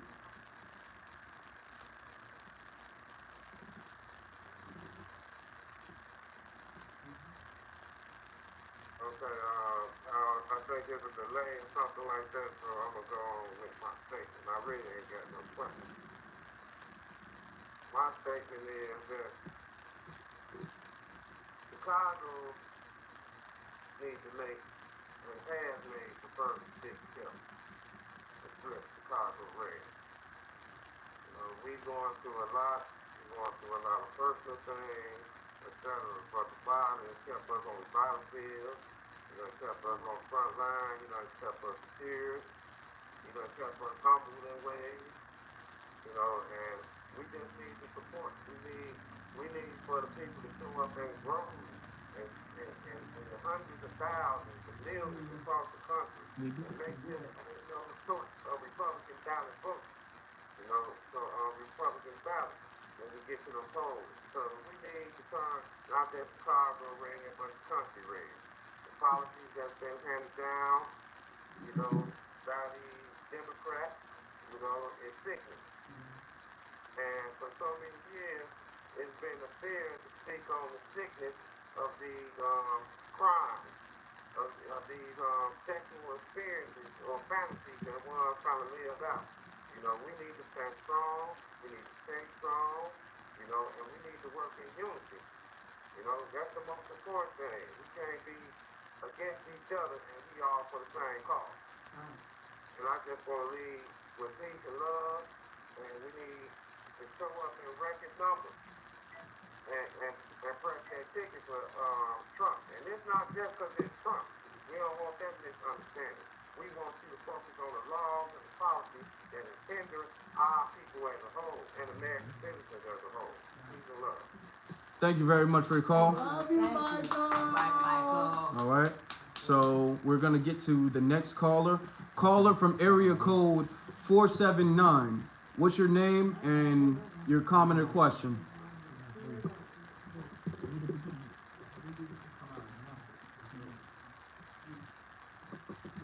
Hey, this is Galactic, intergalactic capture from Planet Maxis. It's a little silly, but I came here to spit some facts. And what I believe is, what you all are doing is absolutely incredible. I think you're spreading light across the world, and that light is going to catch on and light other torches. So I really want to give you my support from Planet Maxis and say it's beautiful. This is a republic in which we live in America, and we got to stand for that republic. Liberty for everybody. People have forgotten what liberty means. It's freedom from oppression, and we need freedom from oppression because we have been oppressed. Every single one of us, you got, like, it is absolutely ridiculous the amount of oppression that is happening in this country from the left, from the right, from the division, and what we need to do is unite as a whole, just like the previous caller said, the hundreds of thousands, millions of us. It doesn't matter where you come from, what you look like, follow the light, follow Jesus. We will conquer. We will take back this country. And I just want to say thank you guys for doing what you're doing. I stumbled across this super randomly tonight. I've been invested for the last 3 hours. And thank you for this. Y'all have a blessed day. And keep lighting the torches. No. Thank you. Thank you. And shout out to Planet Maxis. All right. All right. Exactly. We reaching the galaxy with this, y'all. Man, for real. Because we all Americans, you all. Yeah. At the end At the end of the day. we are. We Americans. And it's about our children. They are literally messing up our children. That's our legacy. That's our future. And they are putting this weird agenda on our children that have no idea. They're taking their whole everything away from their innocence away from them. Say what This you is said. not fair. It's not fair. Real quick. Well, let's get to the next caller. Caller from area code 440. You're on live. What is your name and what is your comment or question?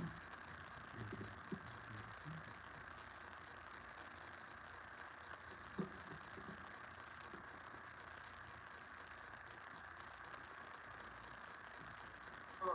Yes. What is your name and what is your comment or question? Hello? Hello? We Yes. hear you. We hear you. Hello? Yeah. Hello? Yeah. Hello? Love my mother. Okay, well, we're going to get to the next caller, all right? I was gonna say shake y'all. Caller from area code 312. What is your name and what is your comment or question? Yes, we can hear you.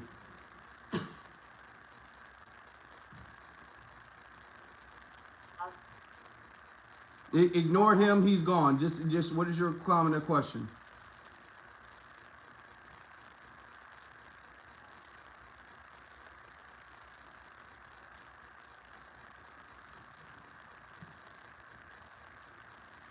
Hi. Hi. I can't hear anybody. Okay, well, we can hear you. You just give us your comment or question, ma'am. Can you hear me? Yes. Can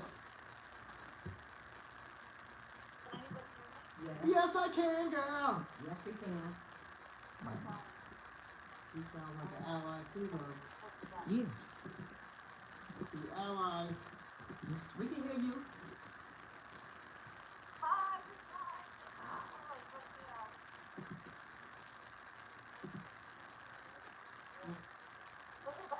I can't hear anybody.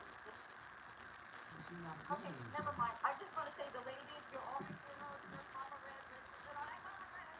You guys are going viral on TikTok, which I know. I just want to know, I just want to know, you think Chicago. Thank you. So yeah, what do you think about Pritzker and his madness in Chicago? Thank you. I just wanna say this, we need to take a trip, we need to schedule a trip down there To Springfield. Springfield. Oh, we next. That's Oh, next. yeah. Pritzker That's next. is a loser, and That's next. Pritzker, Ran on abortion rights. yeah, ran on abortion rights. Pritzker is not a good governor at all. He is part of the Hyatt Harris, everybody knows, and the fact that his family owns the Hyatt, and all these homeless black people that are out here on the streets and stuff, and he has yet to give hotel rooms to, but he gave hotel rooms to the illegal immigrants. Because again, it's big business, it's a democratic land, and that's just what it is. He spent $1 billion on a DNC law, and DNC made no money. All of a lot of the black restaurants and stuff, they thought that they were going to be making all this money because all these people were supposed to be coming in. A lot of people did not even come in for DNC. They were bought and paid for. So he's a loser. He doesn't care about the kids. He doesn't care about the community. He doesn't care about anybody. He's just a rich, fat piece of shit. Yes, I approve that message. Okay, thank you. Caller, we're gonna get to the next caller. We're gonna get to the next caller. Let's see. Caller from area code 791. What is your name and where are you calling from? Wait, just to be clear, hold on. You can hear us, right? Caller, can you hear us? I'm voting for Trump. He said I'm voting for Okay, Trump. well, he's voting for Trump. Thank you very much. All right. All hands on deck. Okay. Caller from area code 312. What is your name and what's your comment or question?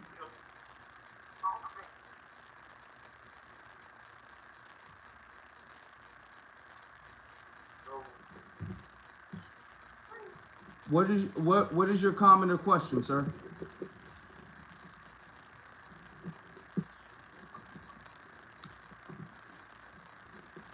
Hometown, New York, we got studs. Yes, we can hear you. Come on, New York. Yes, we can hear Come you. on, New York. Let's do it.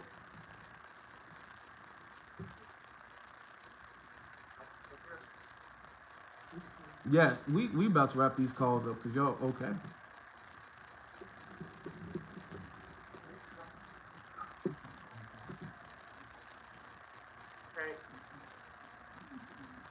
What is your comment or question?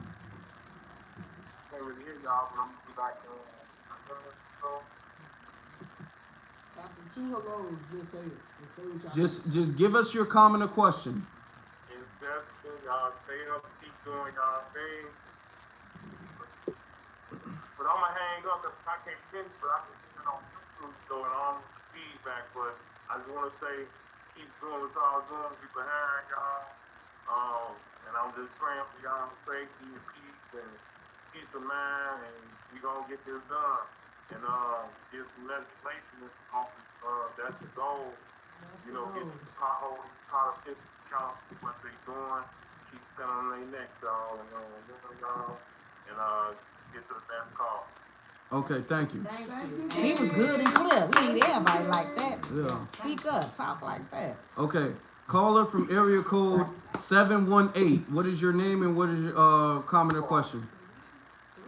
Okay. Follow from there. Like, What is it?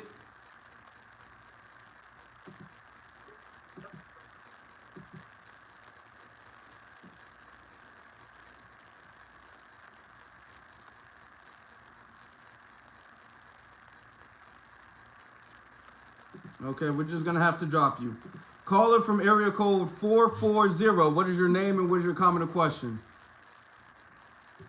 Because if I can hear myself in the background, that means you guys can hear something. Right. It's a 440. You guys are listening to the TV instead of the phone. Can you hear me? Yes, we can hear you.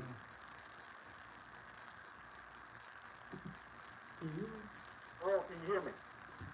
One more time. Hello? Yes. We can hear. Just start Hey, speaking. how y'all doing? Hey, Hi. hi. Hello, how y'all doing? We're doing great. Thank you. Okay. How y'all doing? Okay. This is the last call. We ain't doing no more callers. That's it. Y'all ladies are the real Black Lives Matter. I mean, y'all doing good work. Y'all doing good work. It's the end goal, so just bear with me. So y'all doing good work out there. I be seeing y'all, and y'all really are for the people. A lot of Black Republicans, especially, say Kamala Harris is in black states. They don't think she's black, period. Not at all. If you go by with Judge Joe Brown and Candace Owens and a lot of others who've done research and actually knew her father, they think she's not black at all. And, you know, some, other than some hardcore Democrats, believe the same thing. So y'all keep doing what you're doing. I know it's tough, but Martin and Malcolm, Fred Hampton, they had to go through the same stuff as well as others. You know, too many to name. So just keep doing what you're doing. Y'all are appreciated, and we all need to band together. It's called Trump racist, but he's one, according to, and I know some people that were popping up, mostly black young men. You know, Trump is trying to get you out of prison, and he has to be okay. So, you know, I'm not saying Trump perfect, but he's better off than looking like it anyway, of the city. So, y'all keep doing what you're doing, and thank you y'all for it. Thank you. Thank you. Okay.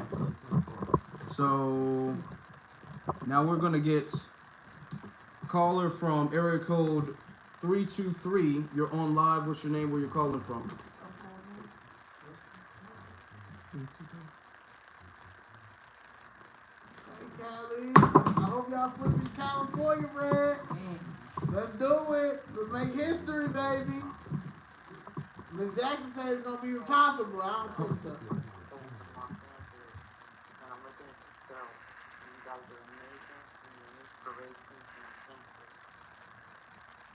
She said you're amazing and an inspiration. Thank Thank you. you so very much.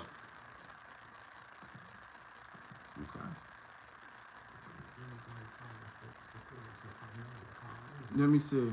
Caller from area code 718. You're on live. What's your comment or question?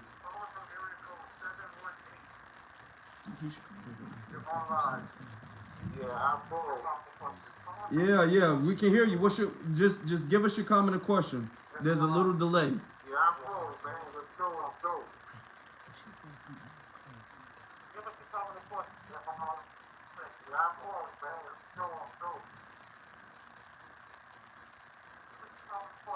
The fire that went over leading the way in the country, and I love to see y'all out there. I honor and Dana, and I would love to keep y'all out there, man. And nobody, y'all are just out there crazy, and I appreciate all of the work that y'all are doing. Nobody, y'all are here along with Brother Muhammad. Y'all are waking up the Midwest, and just keep doing it. Thank you, brother. There's a lot of noise in the background, so we're gonna have to let you go. Thank you. I appreciate that. Thank you. All right. Okay. Caller from area code 910. You're on live. What is your name? Where are you calling from?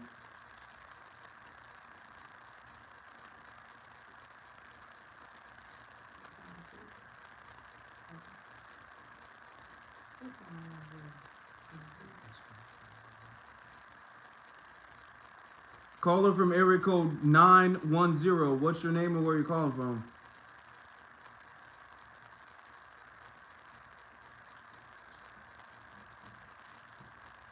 Okay. Caller from area code 267. You're on live. What is your name and where you're calling from?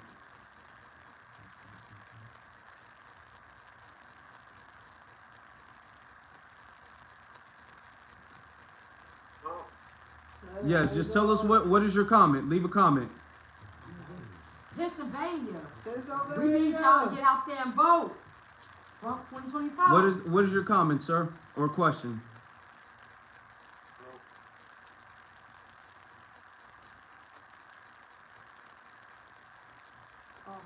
So just give us your comment or question, sir.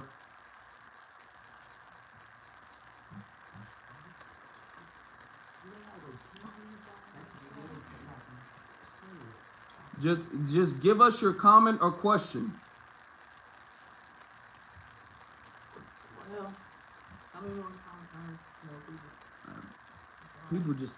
yeah, they just keep calling. Okay, well, thank you. Thank you, caller. Flip Pennsylvania red. Come on, we need y'all. We need y'all. Swing state, California, yes. come on, Yes, let's go. swing Y'all state. swing state, we Swing need state. y'all. Come on. Swing state. Trump Just tell them 2024. to make sure Okay. they stuff this on. So you all know, for the callers who can hear me on YouTube, as you guys are calling in, we're gonna do a couple more, and then this is gonna be we've had a decent amount of callers, because now we got people just calling in, trolling, acting like they can't hear. We got a bunch of Kamala supporters who sit up there and act like they can't hear just to waste time. All right. Okay. So we're gonna do one more caller, and then we're gonna wrap things up, because I see the Kamala supporters calling in. So just this one more. All right. Caller from area code 440. What is your name and what is your comment or question?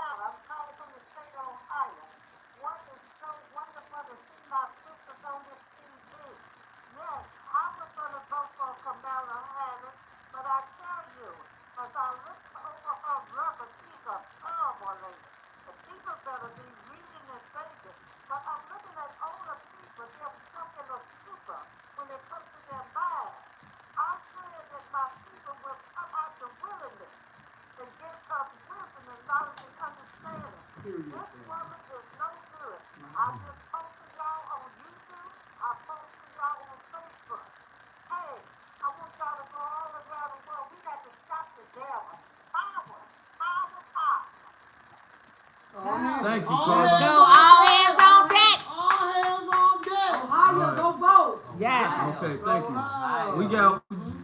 We do have one. I'm gonna try to get this last one just to be fair. We got one last one, and then we're gonna cut it off for the evening.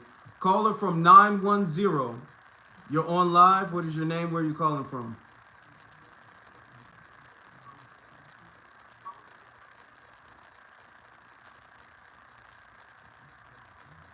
Yes, I'm calling from North Carolina, and I just wanted to call in and say that I'm really proud of tonight, and I'm so happy to see you all taking up for yourselves and not letting the system try to keep you down. Keep going. I saw Miss Jessica sit down. I had to say it out with my daughter. She is activist, and she is so proud of you all too. Keep going, and don't let anybody stop you. And I'm definitely not going to say I'm not there at all because I feel like it's on her before and she is not a black woman and they trying to steal our history by putting her in the book as the black woman in front of you. Don't take me to the lie.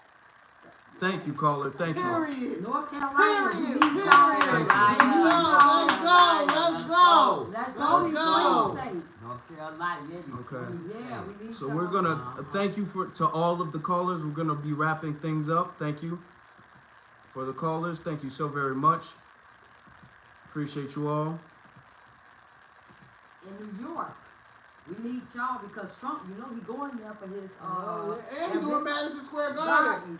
Fill Madison Square Garden up. Grassroots. That's what it is. Oh, come on, New York. Come on, New York. Come on, New York. Make me proud. Make me proud. Let's go. Let's go. New York. Y'all can do it, New York. Yes. Come See on, what New they York. did. Come Yes. on, New York. Come on, New York. Come on, Let's New see, York. going to Let's go. Madison Square Let's Garden. go. Y'all Yes. show Madison out. Square Show them Garden. Democrats Yeah. there that Stroll. Yes. AKA stroll down there for the stroll for Trump. yes. Stroll for you said. But you always tell us stop playing with us. Stop playing. Y'all gonna say it's on principle at It's this on point. principle. Don't you ever disrespect Black America ever again. And that's what people need to think about when it comes to this election. Don't ever disrespect Black America again. And that's just what it is. Yes. So we've been on here for close to 3 hours. Do you all have any closing comments? Trump 2024. 2024. All we saying is, Make sure you get y'all t-shirt, Chicago Flips Red, uncomfortabletruthLifestyle.com. Make sure y'all are registered to vote. Please make sure y'all are registered to vote. and we are, make sure you all come out to the, yeah, if you're in Chicago, the Tuesday is City Council, 2 p.m. And then on the 24th, meet us in front of 69 West Washington at 11, across the Cornelius Center. We are holding a press conference and about our properties, but to support Miss Jessica Jackson for what's going on in the public administration and probate court when it comes to her property. So we will be there. We're starting at Cook County. Okay, board meeting. That's at 10 o'clock. And from there, if you can't make it there, please be in front, 69 West Washington. 69 Washington? Yeah, 69 Washington, 11:30. We are there. All hands on deck in support of Miss Jessica Jackson, because they're going to stop playing with us. They're going to stop stealing our properties. They're going to stop taking our generational wealth and stop SNAP. That's also why we flip in Chicago. Chicago gonna have to be humble. Chicago and Cook County gonna have to humble themselves. And then we going after their seats. What we doing? Oh, we coming for them seats. We coming for them seats. We coming for them seats. We coming for them seats. We coming for them seats. So thank you all for tuning in. Thank you all for the support. And just remember to vote. And remember Trump 2024. And remember that the minute you find yourself being tempted to get caught up in the black moment stuff, remember that the first job of a president is to be the commander-in-chief. The first job is to protect the country. And she has shown us, Kamala Harris and her running mate, Tampon Tina, have proved that they are not capable of protecting this country. They will not be a good commander-in-chief, and that's our very first priority. Because if our country is not safe, nothing else matters under that. Nothing else matters. So, Trump 2024, let's do it. Come on, y'all. Come on, Chicago. Come on, USA. Let's go. Let's make history. 40, let me tell you, Civil Rights Act, 1964. It's 60 years. Reagan it was 1984. That's the last time this place ever put red. That's 40 years ago. We have to make history. We got two historical moments we got to let the Democratic Party know that it's no more than 60 years. Now another way Lyndon B. Johnson will be voting for 200 years. You crazy? You out your mind, Lyndon B. Johnson? Tell your grandkids, your great-grandkids, your great-great-great-grandkids, it's done. It's over with. We're done. It's over. It's it. It's right. And remember one thing, you all. You hear a lot of people say, when was America great for black people and when was America great? I just want y'all to keep in mind, if this country goes down, all your investments, everything is here. We can't go to Africa. We can't go to Venezuela. We can't go. We are here. We are born and raised here. So I don't care how y'all feel about America. This is where all your investment is at. This is where your money is at, your generational wealth, everything, and your lineage is here. So you can't move and just go back to another country like these illegals say. If America go down, and they can go back to Venezuela, they can go back to Congo, they can go back to Haiti. We can't, we are stuck here. So always think about that. If America wasn't that great, they wouldn't be coming here and breaking the law to get here. So don't let them fool you all into thinking that America is great. This is our country that we built. I was gonna leave my final remark as the financial side. Remember, I follow the money. Okay, so some of the other things that y'all need to get y'all channels too. So some of the other things that we do already, especially myself, is host financial literacy workshops. Right, outside of the politics. This is again always my thought. You have to understand money.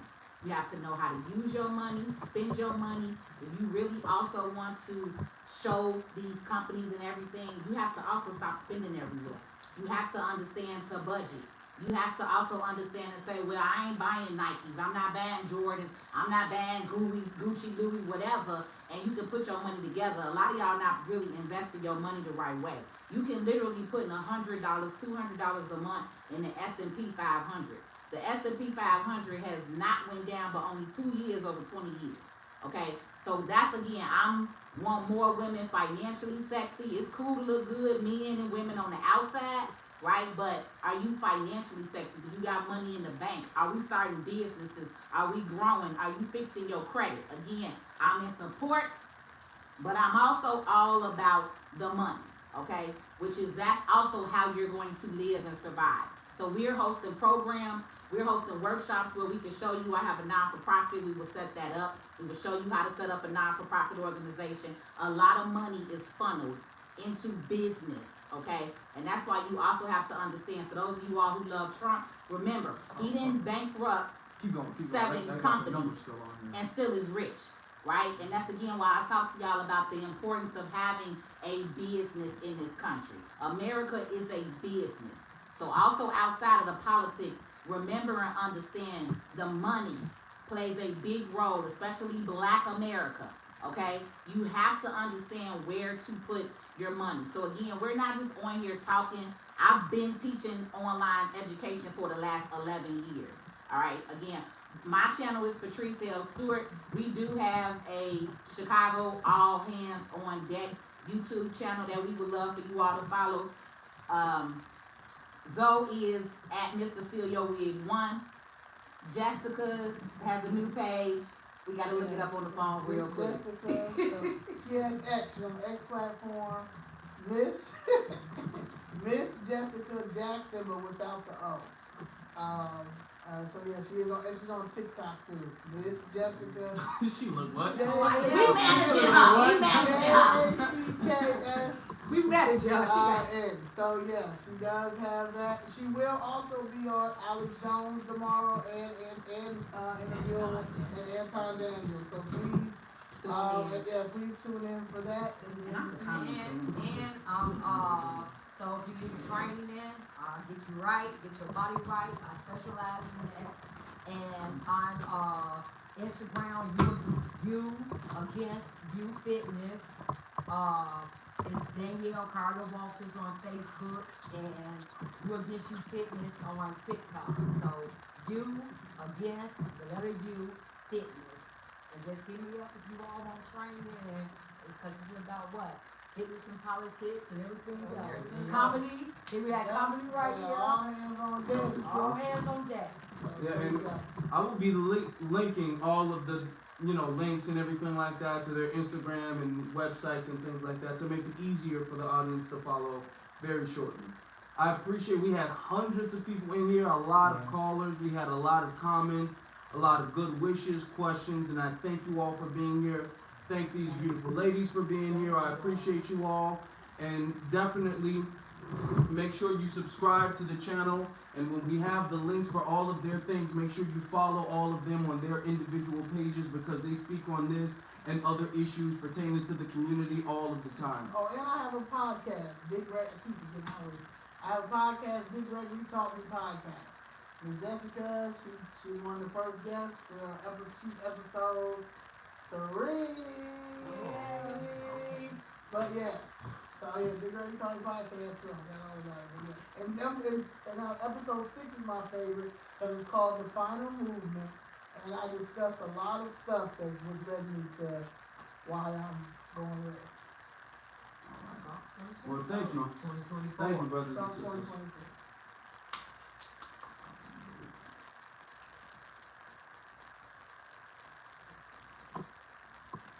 That's that y'all. All right, we're gonna click off. You done? Yeah. You ended it? Okay, let me end it on her.